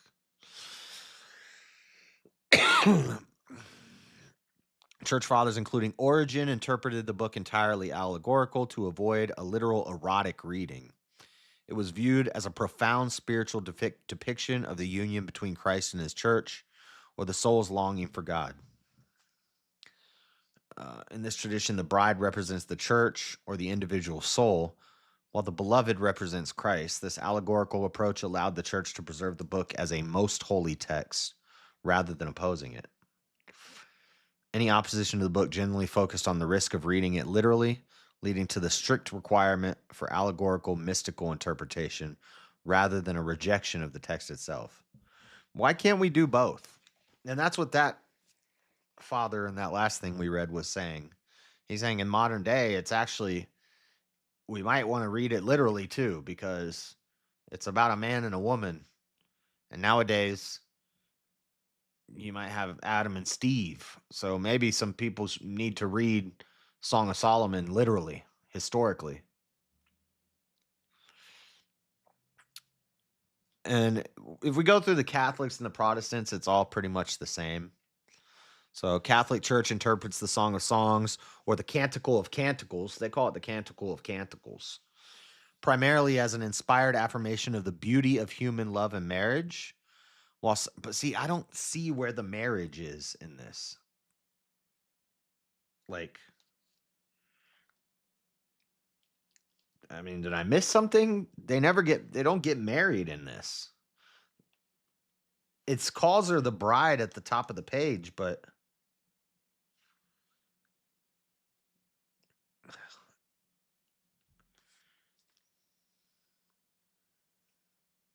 they get separated here.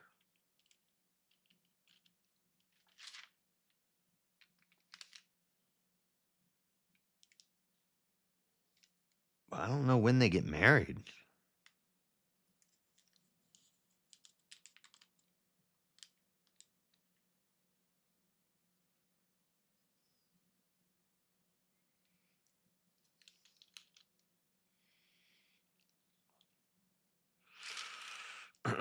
hmm.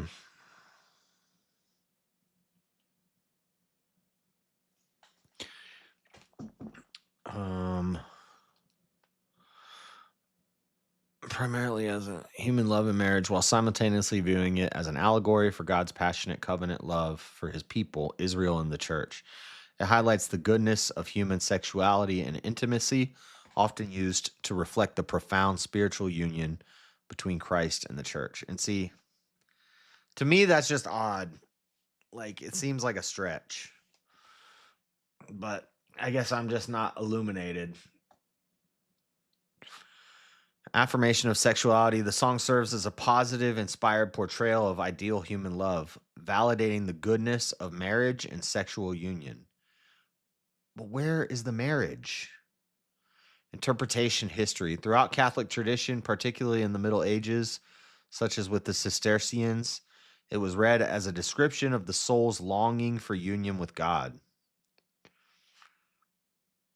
And I mean, it never explicitly talks about sex. Like, it is all allegory. Even if you're reading it historically, it's still allegorical. It's still poetry. So it's still, your her breasts are as two baby deers. What does that mean?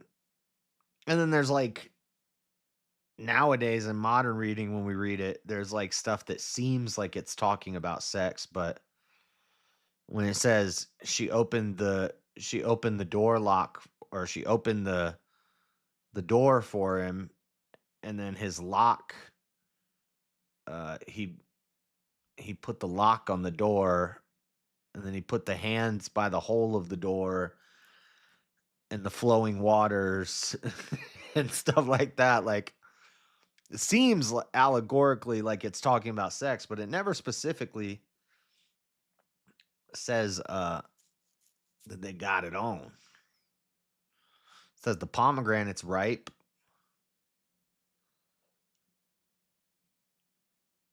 If you're familiar with Baptist churches, you know. Oh well, I don't know what you're talking about. Um, Holy of Holies. Saint Gregory of Nyssa referred to it as the Holy of Holies, as it teaches the mystery of God's love. So, and that's Gregory Nyssa is the guy here that was writing about it. But that's on an Orthodox Christianity website. But that's probably pre-schism, so same thing. Context: the book is part of the Bible's wisdom literature and is recognized as a profound poetic exploration of love's intense, consuming, and at times dangerous nature.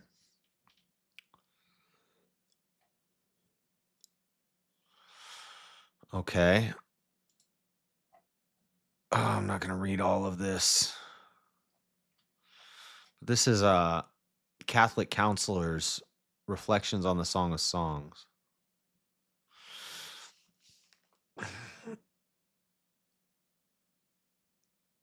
When I first discovered John Paul II's Theology of the Body in 1993, a collection of 129 talks on human love and God's plan, I knew that I was holding a revolution in my hands. I also knew I would spend the rest of my life studying it and sharing it with the world.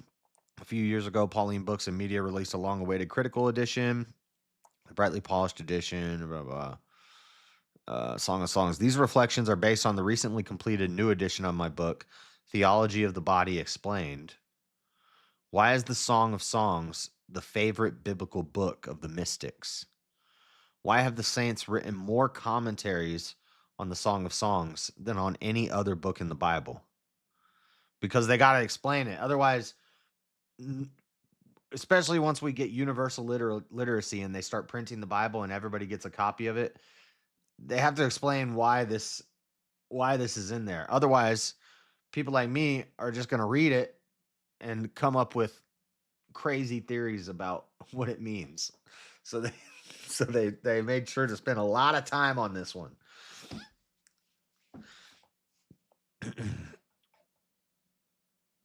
I got a good clip of Monaro in here.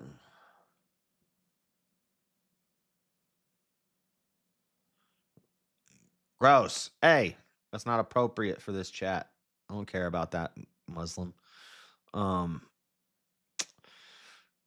was I? Because the erotic poetry of the Song of Songs provides a language, certainly inadequate, but in the experience of many of the greatest saints, the least inadequate for expressing the burning passion of God's love and the experience of union to which all are called with God.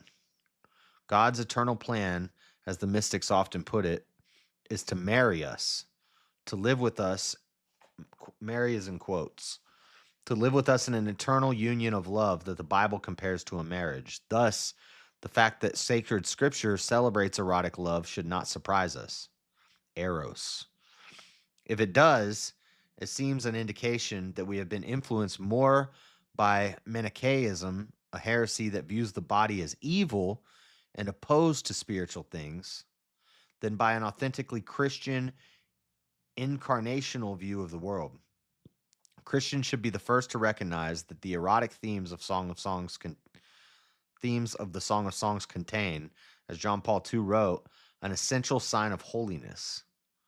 Sadly, because of the tenacious grip of Manichaean attitudes, many Christians have difficulty putting sex and holiness in the same sentence. While that may be understandable in a pornographic culture like ours, we must work to reclaim the holiness of the body and of spousal love. Prayerful reflection on the Song of Songs can help. I get what they're saying. Yeah, yeah, this is probably true. We do probably have a sick, perverted, twisted version of this. So then when we read it, we giggle and we're like, oh, talking about sex in the Bible? But we're looking at sex the wrong way. Okay, this actually makes sense. I still, and I get, yeah, maybe it's because, I'm, like I said, well, like I said earlier, I'm not illuminated. I'm, my brain is fogged by partying and y'all talking about Minar. I don't want to keep talking about him though. It's not appropriate because you cussed. You cussed in the chat, fool. That's what's not appropriate. Don't question me.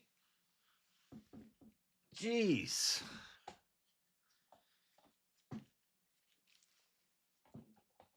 See dot dot dot. See what? I don't see anything. No, but there's a good point here. The point is we've all had our brains destroyed by the world, the sick world we live in. So then when we see something like this in the Bible, and then when somebody says, well, it's comparing uh the man and the woman to Christ and the church. And when I hear that, because of my screwed up brain, I'm like, what? That's weird. That's gross. But he's making a good point. That's because that's because the world that I live in has, well, my brain is defective. Or my spirit is defective. It's not about my brain. The song the body sings. Holiness does not reject the body. Holiness instead, as John Paul affirmed, is what enables us to express ourselves deeply with our own bodies by making a gift of our bodies as did Christ. It is in our bodies, the Pope insisted, that men and women feel the call to holiness. In fact, the original spousal unity of man and woman, naked without shame, in Genesis 2:25, is the sure sign, according to John Paul, that holiness has entered the visible world. Through the witness of the lovers' duet in the Song of Songs, we come to understand that the body speaks a language of divine love and holiness. Not only does it speak, the body sings. And it not only sings, but it sings the greatest of all songs, the Song of Songs. Or at least it is meant to do so. Sin introduces a sour note to the song. The good news is that Christ comes into the world to restore the true song in our hearts precisely by redeeming our bodies. We'll continue our reflection in Song of Songs in part 2 of this series in light of the various misunderstandings and controversies surrounding the erotic nature of this biblical book. How are we to understand it? We might begin with a passage from St. Paul. All scripture is inspired by God and profitable for teaching, for reproof, for correction, and for training in righteousness. Unfortunately, some churchmen throughout history have seemed to think these words of the apostles do not apply to the erotic poetry of Solomon's song. As John Paul observes, to many this book has seemed profane. Its reading has often been discouraged and even forbidden.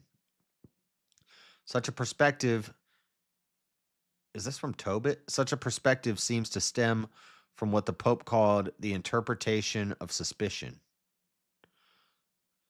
By that, he meant an obstinate inability to see the body through the prism of anything but lust. What is this? Oh, it's not found.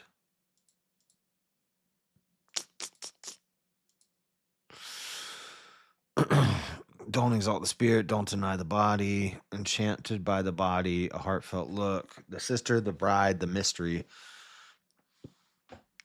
John Paul first comments on the importance of the lover calling his beloved sister before calling her bride. This demonstrates that the lover respects her as a person who shares the same humanity. It demonstrates that his desire for her as bride is not one of lust, but of love. The normal man recoils at the idea of lusting after his sister, and so should a man recoil at the thought of lusting after his bride. Marriage, after all, does not justify a man using his wife as an object for pleasure. Marital intercourse is meant to express divine love, not base animal instinct. It's precisely the lover's recognition of his wife as a sister that allows him to approach her with selfless tenderness. The groom demonstrates the genuine character of his love all the more with the expressions garden closed and fountain sealed. These indicate, as John 2 poignantly observes, that the bride presents himself to the eyes of the man as the master of her own mystery. The groom must respect the fact that he cannot dominate or control his bride. She is in control of her own person. She is master of her own mystery. The point is that authentic love affords a certain entering into the mystery of the other person without ever violating the person. If a person's love violates the one loved, then it is not love and should not be called love. It is love's counterfeit, lust. If the lover is to enter this garden and participate in the woman's mystery, he cannot barge in or break down the door, nor can he manipulate her into surrendering the key. If he is to respect his beloved as a master of her own mystery, all the lover can do is knock at the door and respectfully await her response. That's deep. Okay, okay, okay. Self-giving love, marriage, love stronger than death. Now this is okay, where is the marriage?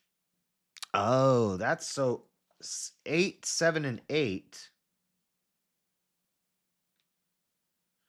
So they're saying love stronger than death is a reference to the marriage.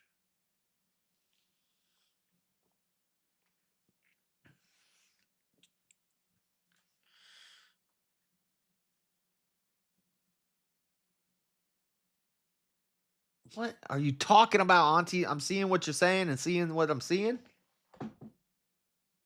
Seeing what you're seeing and saying what you're seeing. Oh my gosh, this dummy's in here. Average IQ of the chat just dropped 20 points. um Stop in the name of love. In his theology of the body, John Paul II observed that in the course of their loving duet, the bride opens her garden before the eyes of the bridegroom's soul and body. He reverently enters, and their love is finally consummated. In this way, the man and the woman together constitute the sign of the reciprocal gift of self, which sets the seal on their whole life. Consummation of the marriage is the specific moment in which the marriage bond becomes absolutely indissoluble by anything but death. This is the power and meaning of sexual intercourse as God designed it. Sexual intercourse has a language that proclaims, I am totally yours unto death. Not anymore. Not nowadays. It don't. I belong to you and you to me until death do us part. It's not just that sex belongs in marriage. Rather, it's that sex, as God designed it, has an inherently marital meaning. Yeah. That's why sexual intercourse is called the marital embrace. Sex is only what it's meant to be when it expresses a love that is strong as death. The bride confirms her knowledge of this when she says, set me as a seal upon your heart, for love is strong as death. Its flashes are flashes of fire, a most vehement flame. Many waters cannot quench love, neither can floods drown it. John Paul says that these words bring us to the peak of the song's declaration of love. They seem to present the final chords of the song, the final chords in the language of the body. When we read that love is strong as death, we discover the closure and crowning of everything in the Song of Songs that begins with the metaphor garden closed and fountain sealed.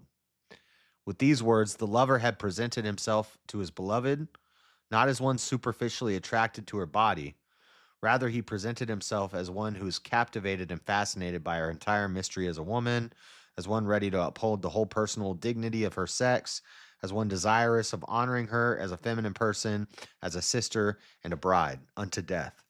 Here we see that a woman can only open her garden to her lover and remain inviolate if she is assured that he is ready and willing to commit his entire life to her. Yeah, that's why she says, "Sell everything you have." Uh, if she is if she is assured that he has set her as a seal upon his heart, if she is assured that his love will be strong as death, the love that is strong as death is called marriage. Mm. So that's the marriage. I was wondering where the marriage happens, and it's here in chapter 8. And that's where it takes the love from a private love to a public love once they get married. Hmm.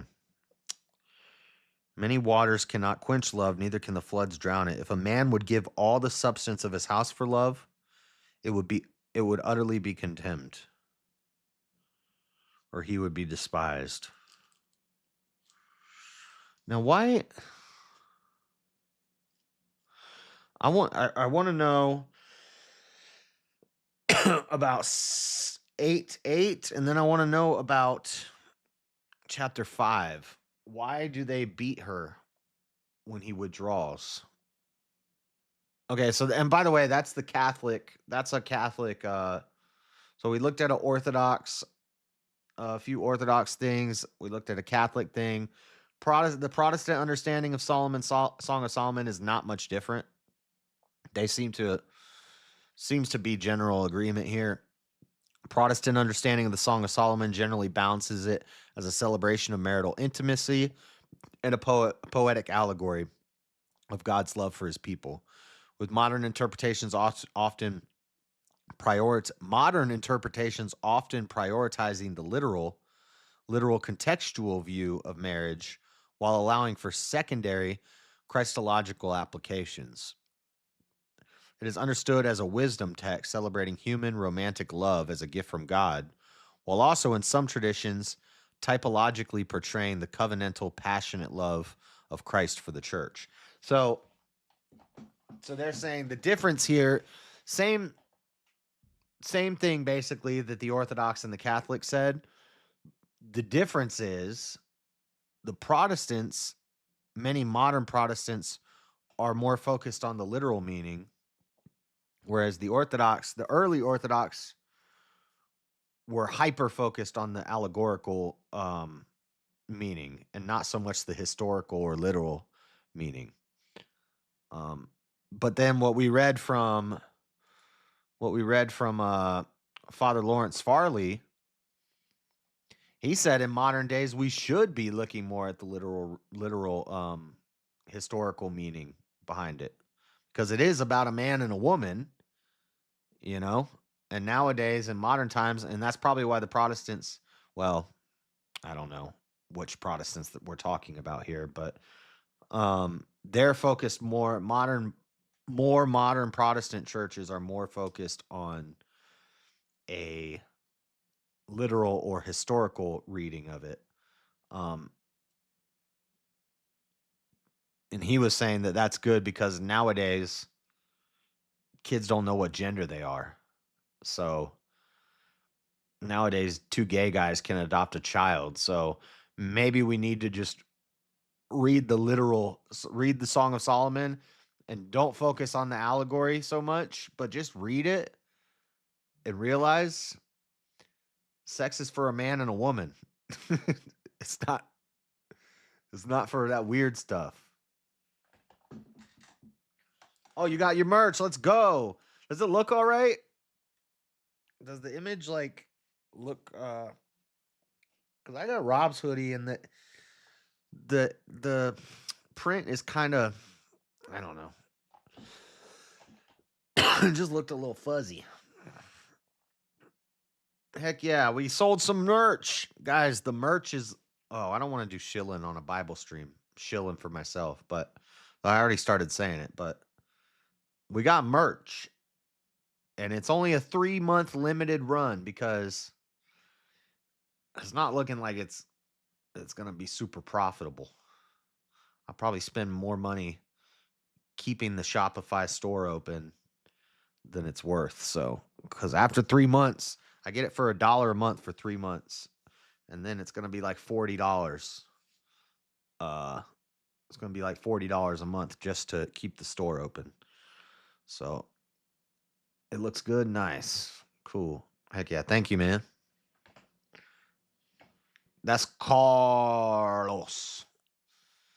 Carlos. Me and Carlos and James went to Waffle House at like 5 a.m.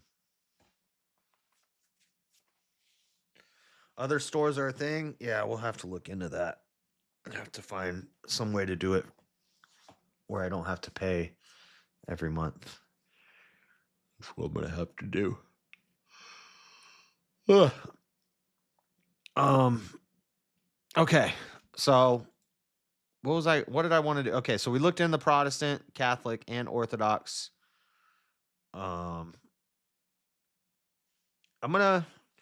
If you go back and watch when I was talking about Song of Solomon 2 years ago,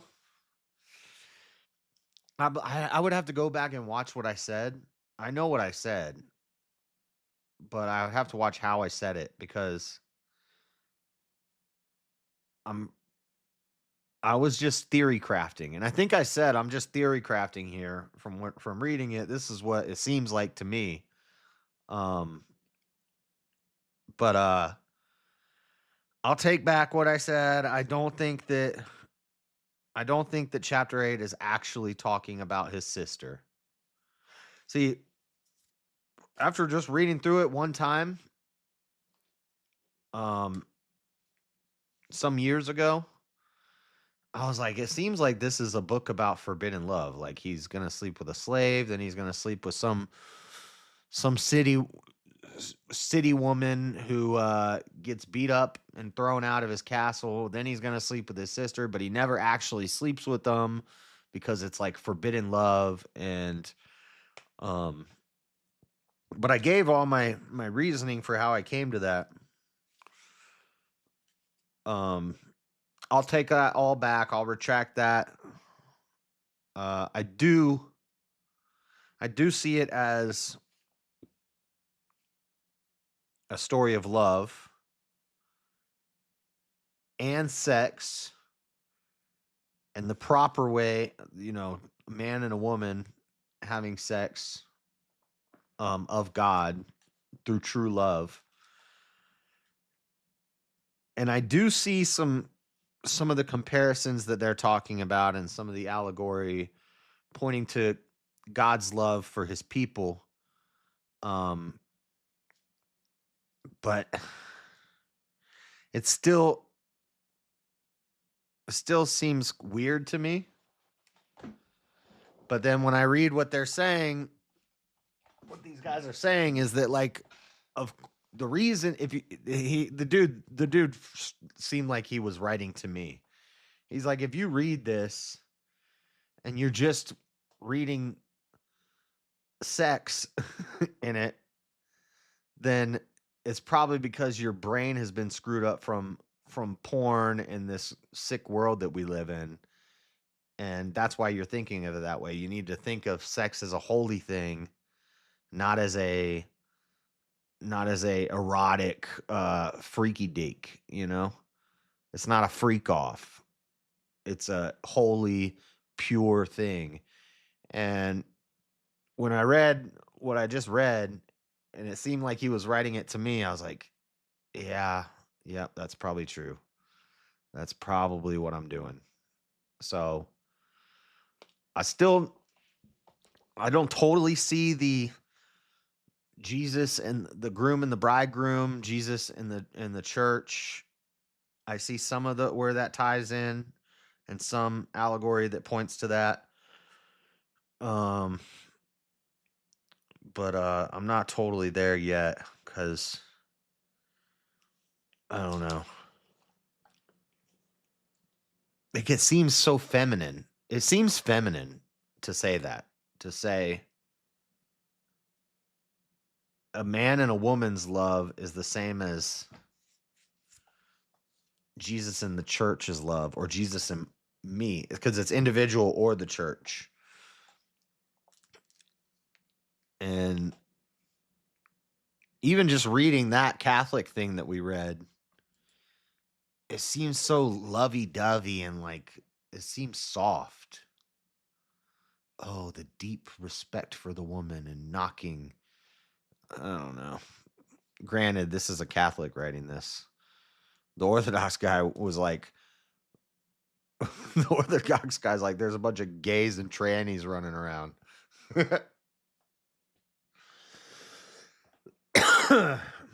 Oh my gosh, is this dude writing novels about to himself? Nobody's gonna read that. I don't care to read what you're saying. If you just gonna repeat the same things every time you come in here, the book's not for you, then stop coming around. I don't mind that you're here, but stop saying the same things over and over and over again.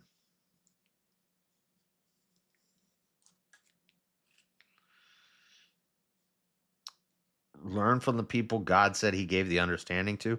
What's the point if you said that I'm already going to be a slave to you in hell, or that I can't be uh what would be the point? If white people aren't allowed in heaven cuz it's for blacks only, then what would be the point? If you're right, then there's no point in me even caring about any of this. Dumb. That's a Hebrew Israelite. What do you expect? But I did want to look at I want to see. So 8, I don't understand this part where they talk about 8, 9, Song of Solomon 8, 9.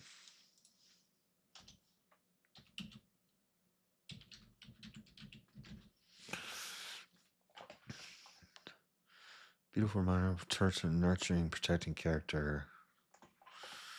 If she is a wall,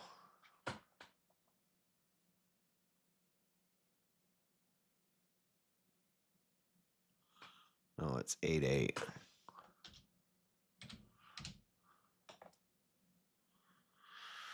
We have a little sister, and her breasts are not yet grown. What shall we do for our sister on the day she is spoken for? Depicts a protective, loving, and nurturing concern for a younger sibling or immature believer, not yet ready for marriage or deeply spiritual maturity. It emphasizes the responsibility of guarding purity, providing mentorship, and preparing individuals for future commitment, with little sisters representing one in need of guidance. Okay. Yeah, that makes sense. Sounds about right. Little sister with no breast signifies a young or immature Christian who is not yet able to provide spiritual nourishment to others. Preparation for marriage. Prepare young people for the responsibilities of marriage, with the day she is spoken for representing the time of betrothal. And then, what was the other part?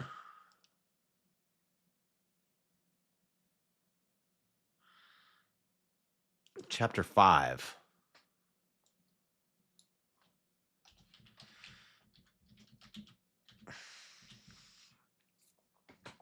Oh, Enduring Word has nice. Enduring Word breaks it down like verse by verse. So,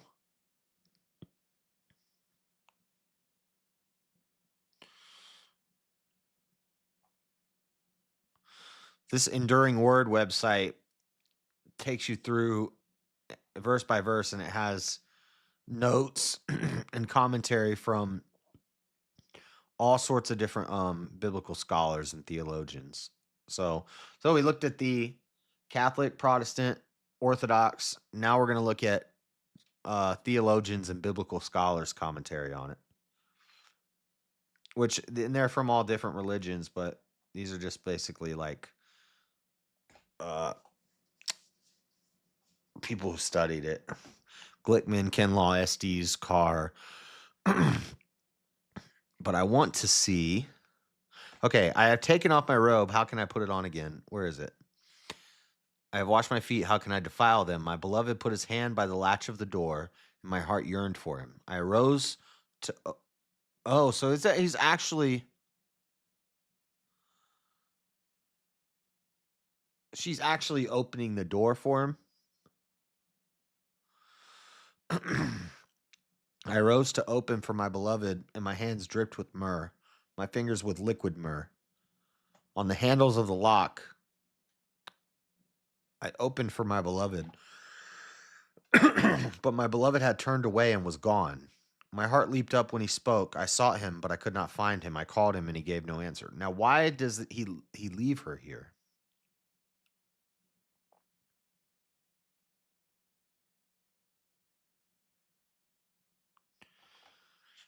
Okay, so this actually talking about the door. My robe. It is the garment worn next to the skin, not the garment of Song of Solomon 4:11, which served as a bed covering, nor the common beged, which was used to describe clothing in general. Delitzsch's comment, she lies unclothed in bed, catches the precise meaning of the colon. Is there a colon there? My robe. So when she says, I have taken off my robe, she's naked. Perhaps she was simply not willing to be inconvenienced. Perhaps she did not appreciate the unexpected nature of the beloved's visit. Perhaps he came much later than she had expected him, and therefore she felt annoyed. Perhaps this was her effort to control the relationship. Why should I run as soon as he knocks? He can wait a little while. Whatever the specific reason, she refused to promptly rise from bed and open the door. Her problem was not that she didn't go to the door, but that she did it so slowly and reluctantly, making excuses all along the way. This attitude shows an insensitive spirit. She was thinking only about her comfort and not all about Solomon's desires or her relationship with him. So,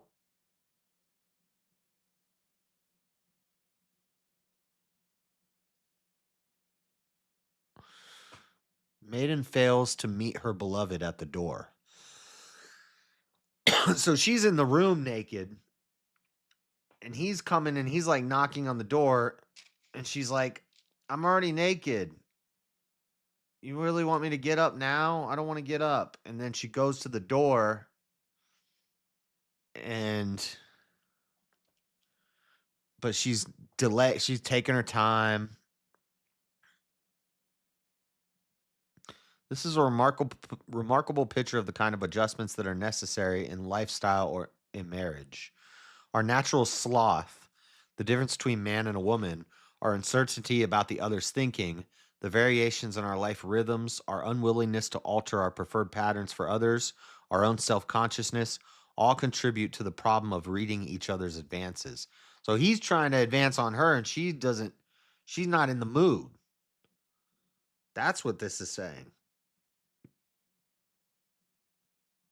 I have put off my coat. How shall I put it on? I have washed my feet. How shall I defile them? My beloved put in his hand by the hole of the door, and my bowels were moved for him. I rose up to open for my beloved.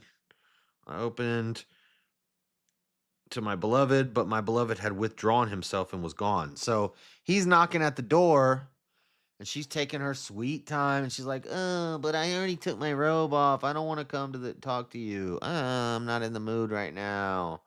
She takes her time. When she finally opens the door, he's gone. Okay, now this is making more sense. The maiden could hear that the beloved. I already read that. Some commentators and translators have wondered if the wording here presents a double entendre. This is what I thought. See, so I'm not crazy. The maiden could hear that the beloved put his hand upon the latch mechanism of the door. This was a clear and final indication of his desire to enter and be with her, but only at her invitation. The beloved would not break or force the latch of the door, but insisted that the way be opened to him. Some commentators and translators have wondered if the wording here presents a double entendre, cleverly describing sexual intercourse between the beloved and the maiden. The basis for this is found in the fact that on at least one occasion, Isaiah 57:8 in the Old Testament, this Hebrew word translated hand is a euphemism for the male sexual organ. In addition, the word translated latch of the door is more literally opening or hole. See, so I'm not crazy. That's what I saw when I read it and I said that.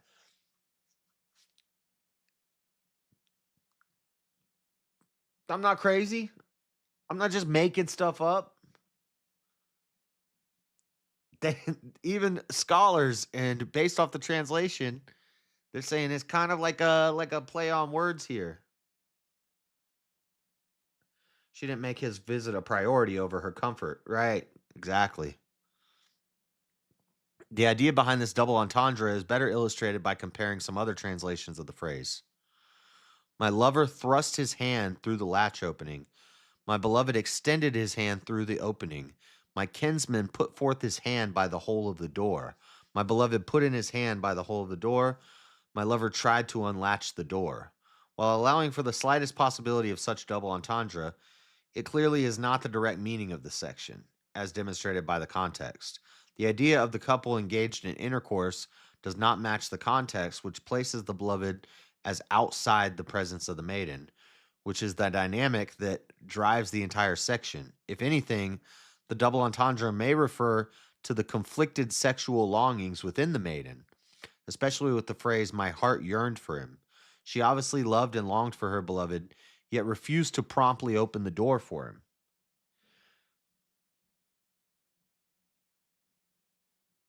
If it were a real scene, which is mentioned in this and the following verses, it must refer from the well known use of the metaphors to matrimonial endearments, or it may refer to his attempt to open the door when she hesitated to arise on the grounds mentioned. But this also bears every evidence of a dream, says Clark.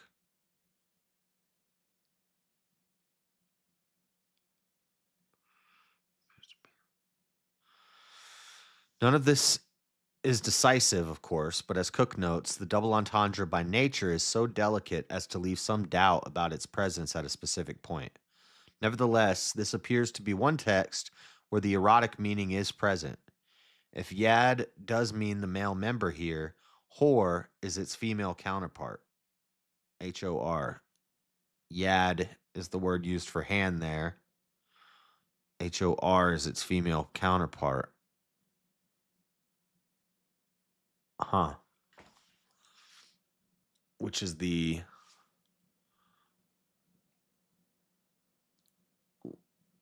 latch of the door, or HOR is opening or hole.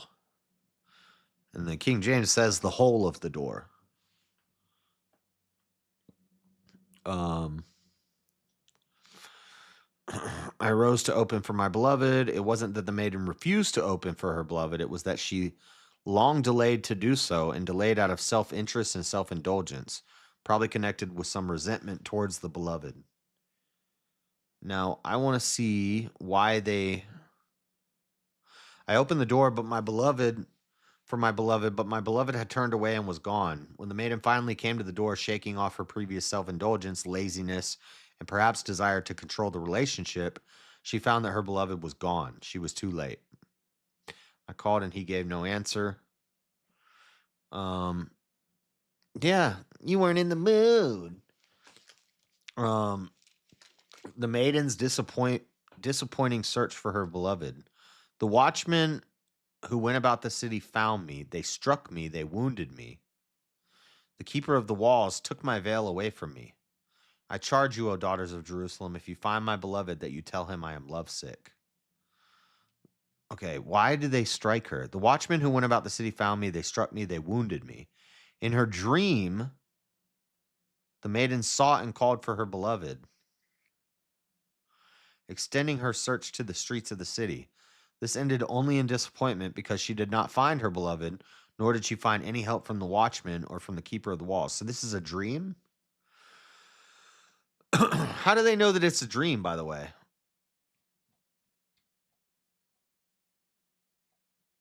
Solomon, the maiden's dream. I sleep, but my heart is awake. Oh, it's in the first line. It is the voice of my beloved. He knocks, saying, "Oh, so this is a dream." In her half awake, half asleep state, the maiden heard the voice of her beloved outside her door. He had come either for an unexpected rendezvous or after a long day looking. He knocks and come and inspect away. In this poetic snapshot, the maiden described another dreamlike experience. The maiden is described as being either asleep, yet dreaming, or in the twilight of almost sleep, where one is not quite sure if they are awake or asleep. That's called hypnagogia. When you're in between wake and sleep, it's called hypnagogia. I have hypnagogic tremors. I know that because I have something called hypnagogic tremors. I actually don't have them anymore. I used to have them all the time. That's when you start dozing off and you go,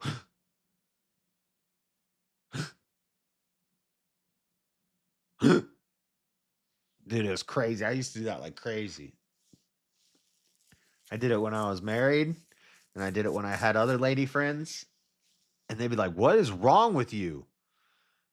And I would do it like 4 times every night as I was falling asleep. Like 4 times, I'd start to doze off, and just when you're at like that best part where it's like, boom, I'm about to be asleep. I'm not quite asleep. You can kind of lucid dream. You start dreaming a little bit, but you're still kind of awake, so you know you're dreaming. Every time I'd get to that point, I'd go, and I'd like sit up. I'd like, if I'm sleeping, I go, and I'd do it like 4 times. It's called a hypnagogic tremor.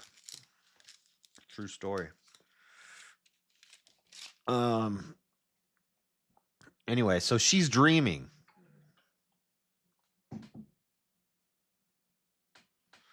She's dreaming. So the watchers don't actually strike her. Uh, and it's reflecting her guilt. Since this happened in a dream and not in reality, this may reflect the maiden's guilt over her previous response to him or lack thereof. Kinsall asked this question: does this treatment by the watchman reflect the girl's guilt and sense of failure at the slowness of her response to her husband? In her dream, not only was the maiden unsuccessful, but those who did not sympathize enough with her search also mistreated her. Okay. So the keepers of the wall didn't actually beat her. This was in a dream, and this guy, this scholar says maybe it was guilt. It was in her dream. She didn't get up in time. Interesting. Okay. Well, that was the other part I wanted to look deeper into because it was kind of confusing. But that's it. I think we pretty thoroughly short book. It's only 8 chapters. Most of the time we spent just breaking it down and talking about it, and looking through it. I'm not totally convinced of the whole comparing it to Jesus and the church. I do see a lot of that allegory in there. Um,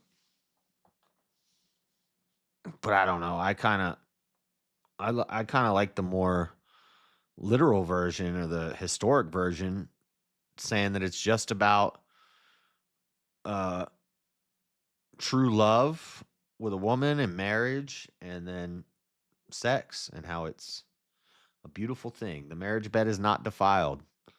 I think and I'm fine with just reading it like that. If that's what it's about, I'm fine with that. And I think that would be an inspired message. That's a good message. Um So I'm content with just reading it like that. Uh, all the allegory, like a lot of it makes sense. Some of it, I'm like, that's a bit of a stretch. Or maybe it's just because I'm not illuminated and I have a degenerate brain, and so I can't disconnect the idea that they're comparing a man and a woman having sex to Jesus's love for the church. I just can't, you know, I'm not holy enough to get that. Maybe someday I will, but right now I'm fine with just reading it as it's about love and marriage and eventually sex, and how that's not a evil thing if it's done the right way. There's nothing wrong with that. And think that that is inspired, and I think that that would be a fine, acceptable message from God, from the Holy Spirit for the world. It's fine with just that. I'm fine with just that, but I get that there is allegory and there's metaphors in everything in the Old Testament, but that I just have a hard time accepting that that's the comparison we're going to draw there. But anyway, I'm perfect. Thank you. All right. I'm gonna head out, guys. What time is it? It's 12:30. I gotta go to bed. Oh, I was gonna do some housekeeping news. I cleaned yesterday. Oh, I got some thorough cleaning done, dude. I I cleaned out inside the computer. Look, I don't even know if you can notice, but it's not all dusty in there anymore. It's much cleaner inside the computer. I dusted everything, took everything off the shelves, dusted the shelves, used leather cleaner on my couch, which I've been meaning to do forever. Couch was nasty because that was an echo spot.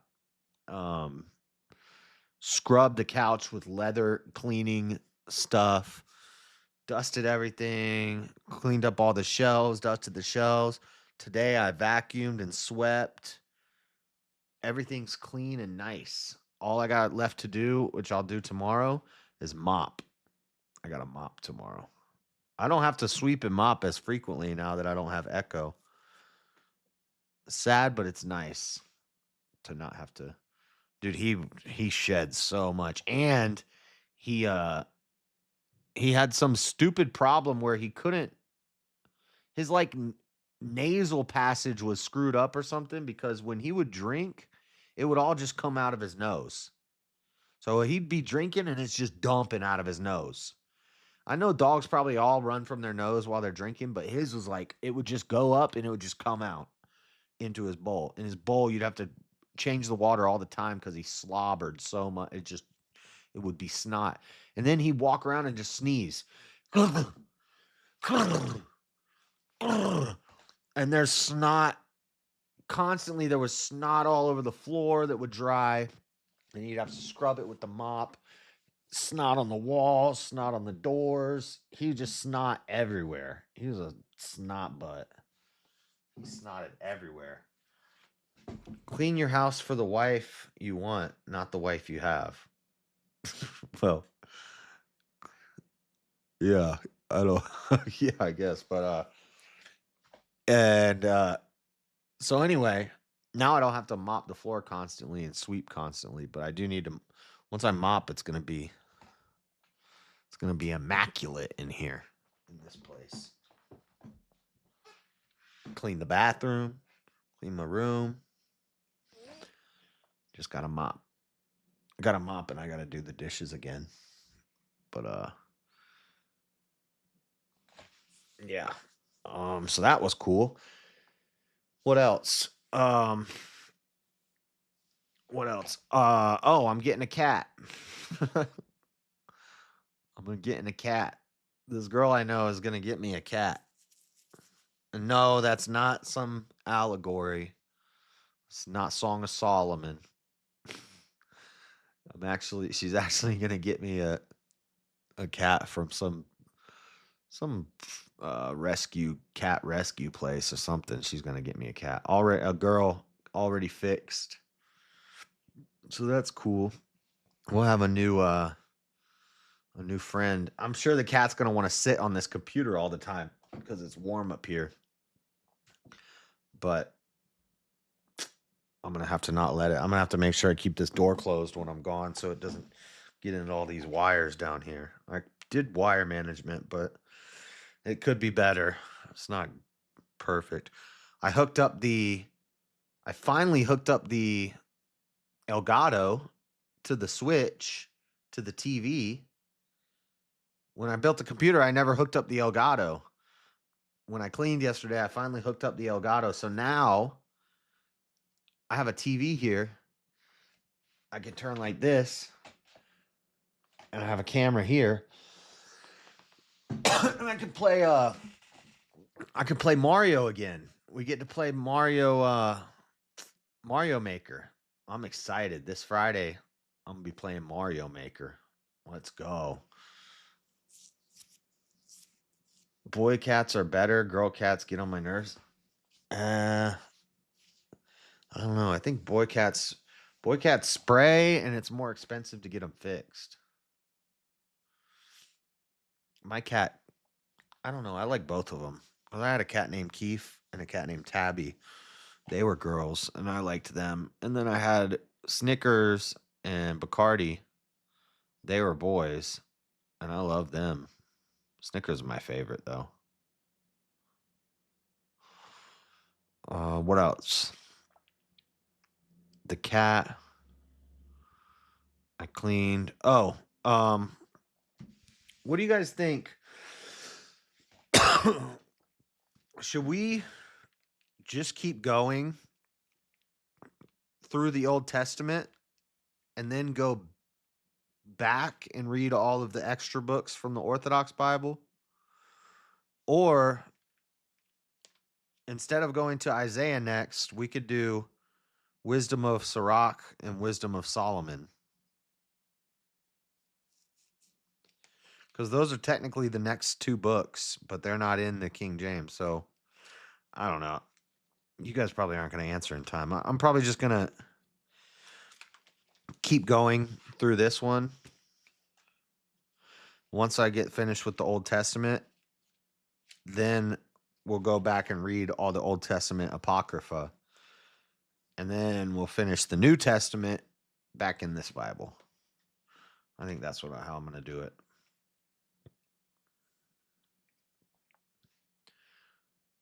Mario during VK is a goated move. Heck yeah, I love Mario Maker, and I haven't played in like more than a year because I haven't played since I built the computer, which was a little less than a year. It was like 10 months ago, so it's been probably like 10 months to a year since I played Mario Maker, and I love Mario Maker. But since I got the Elgato hooked up, I can stream it. So that'll be cool.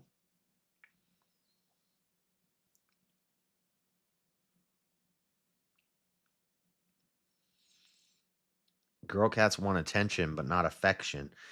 I know. Well, Keith was not like that. Keith was very affectionate. We'll see. If I don't like the cat, I'll just let it go outside. Once it's full grown, I'll just put it outside. I'm in a city. It'll be fine. Anyway. Oh, and then one other thing. This is just a little I usually try to stick away from the politics and stuff. And plus this is not very appropriate, but remember the girl from the No Kings protest that spit in my face?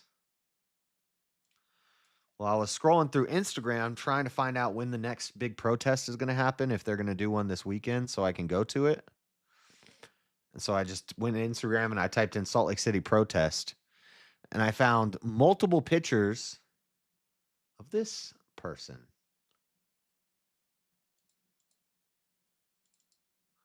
One second. Look at this. Does this person look familiar? Notice the chin target. So this was last weekend at the Ice Out protest. And there's multiple pictures of this girl, and there was a caption that said armed protester at the Ice Out protest. This is the girl who called me a Nazi and spit in my face. Very little impulse control for this young lady. Very angry, mentally unstable, no impulse control. And she's walking around at a protest with a gun. And last time somebody brought a gun to one of these protests in Salt Lake City, a peacekeeper shot him and then killed a bystander. This girl is a paid protester. I can almost guarantee it. And she's showing up with a gun on her hip. Now imagine if I was there and she saw me and I said, "Hey, it's Target Chin Girl. It's the girl with the target on her chin. How you doing, angry lady?" And if she got mad at me, maybe she wouldn't spit in my face this time. Maybe last time when she spit in my face, she was packing then, and everybody's like, "Oh, you should have done something. You should have hit her. You should have blah blah blah." And I was like, "No, I'm not." But what if I had reacted and like shoved her or something, and she had a gun on her? This crazy woman would have killed me. This is why I'm sorry, this is not appropriate for the Bible study, but that's I'm just trying to show you what evil looks like, you know? We don't just study the Bible cuz it's fun. We study it so that we know how to recognize evil when we see it. And she is evil. Do you guys want to see what evil looks like? That's what evil looks like. And that's why my constitution is right here. This is my constitution. I don't follow, I don't care about the Constitution for America from a deist and a Rosicrucian like Ben Franklin, a deist who made up his own Bible like Thomas Jefferson. I don't care about that Constitution. This is my Constitution. And as far as I'm concerned, people like her should not be allowed to have guns. She's mentally unstable. She's demonic. She's demon possessed, mentally unstable,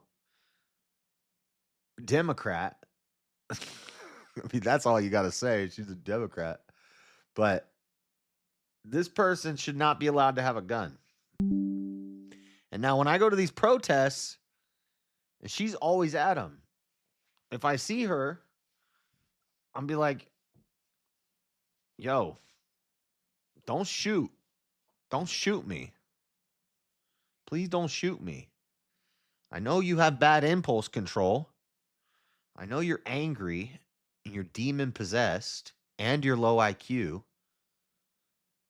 So please don't shoot me. I don't want to die."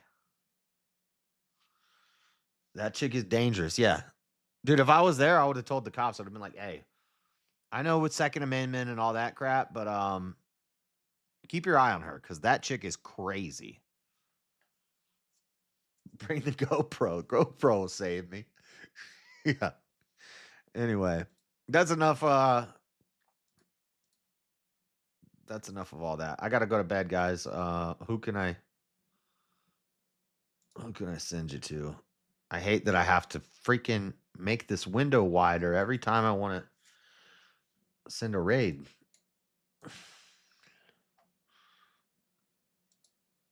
Where we going? Where we going? Mr. Bill Grump. Guess we'll go to Jim Bob. All right. Have a good day, everybody. God bless you. Dude, I'm literally certified nuts, and impulse control is one of my bugaboo issues. And even I don't spit on people. Yeah, that's where we're going. All right, put some chairs in Jim Bob's chat. God bless you guys. Thank you for hanging out. Tomorrow, yeah, I think I already decided what we're gonna do. We're just gonna keep going, and then once we finish the Old Testament, I'll go back and read all the extra books in the Orthodox Study Bible. But tomorrow, Isaiah. So God bless everybody. I'm out. Peace.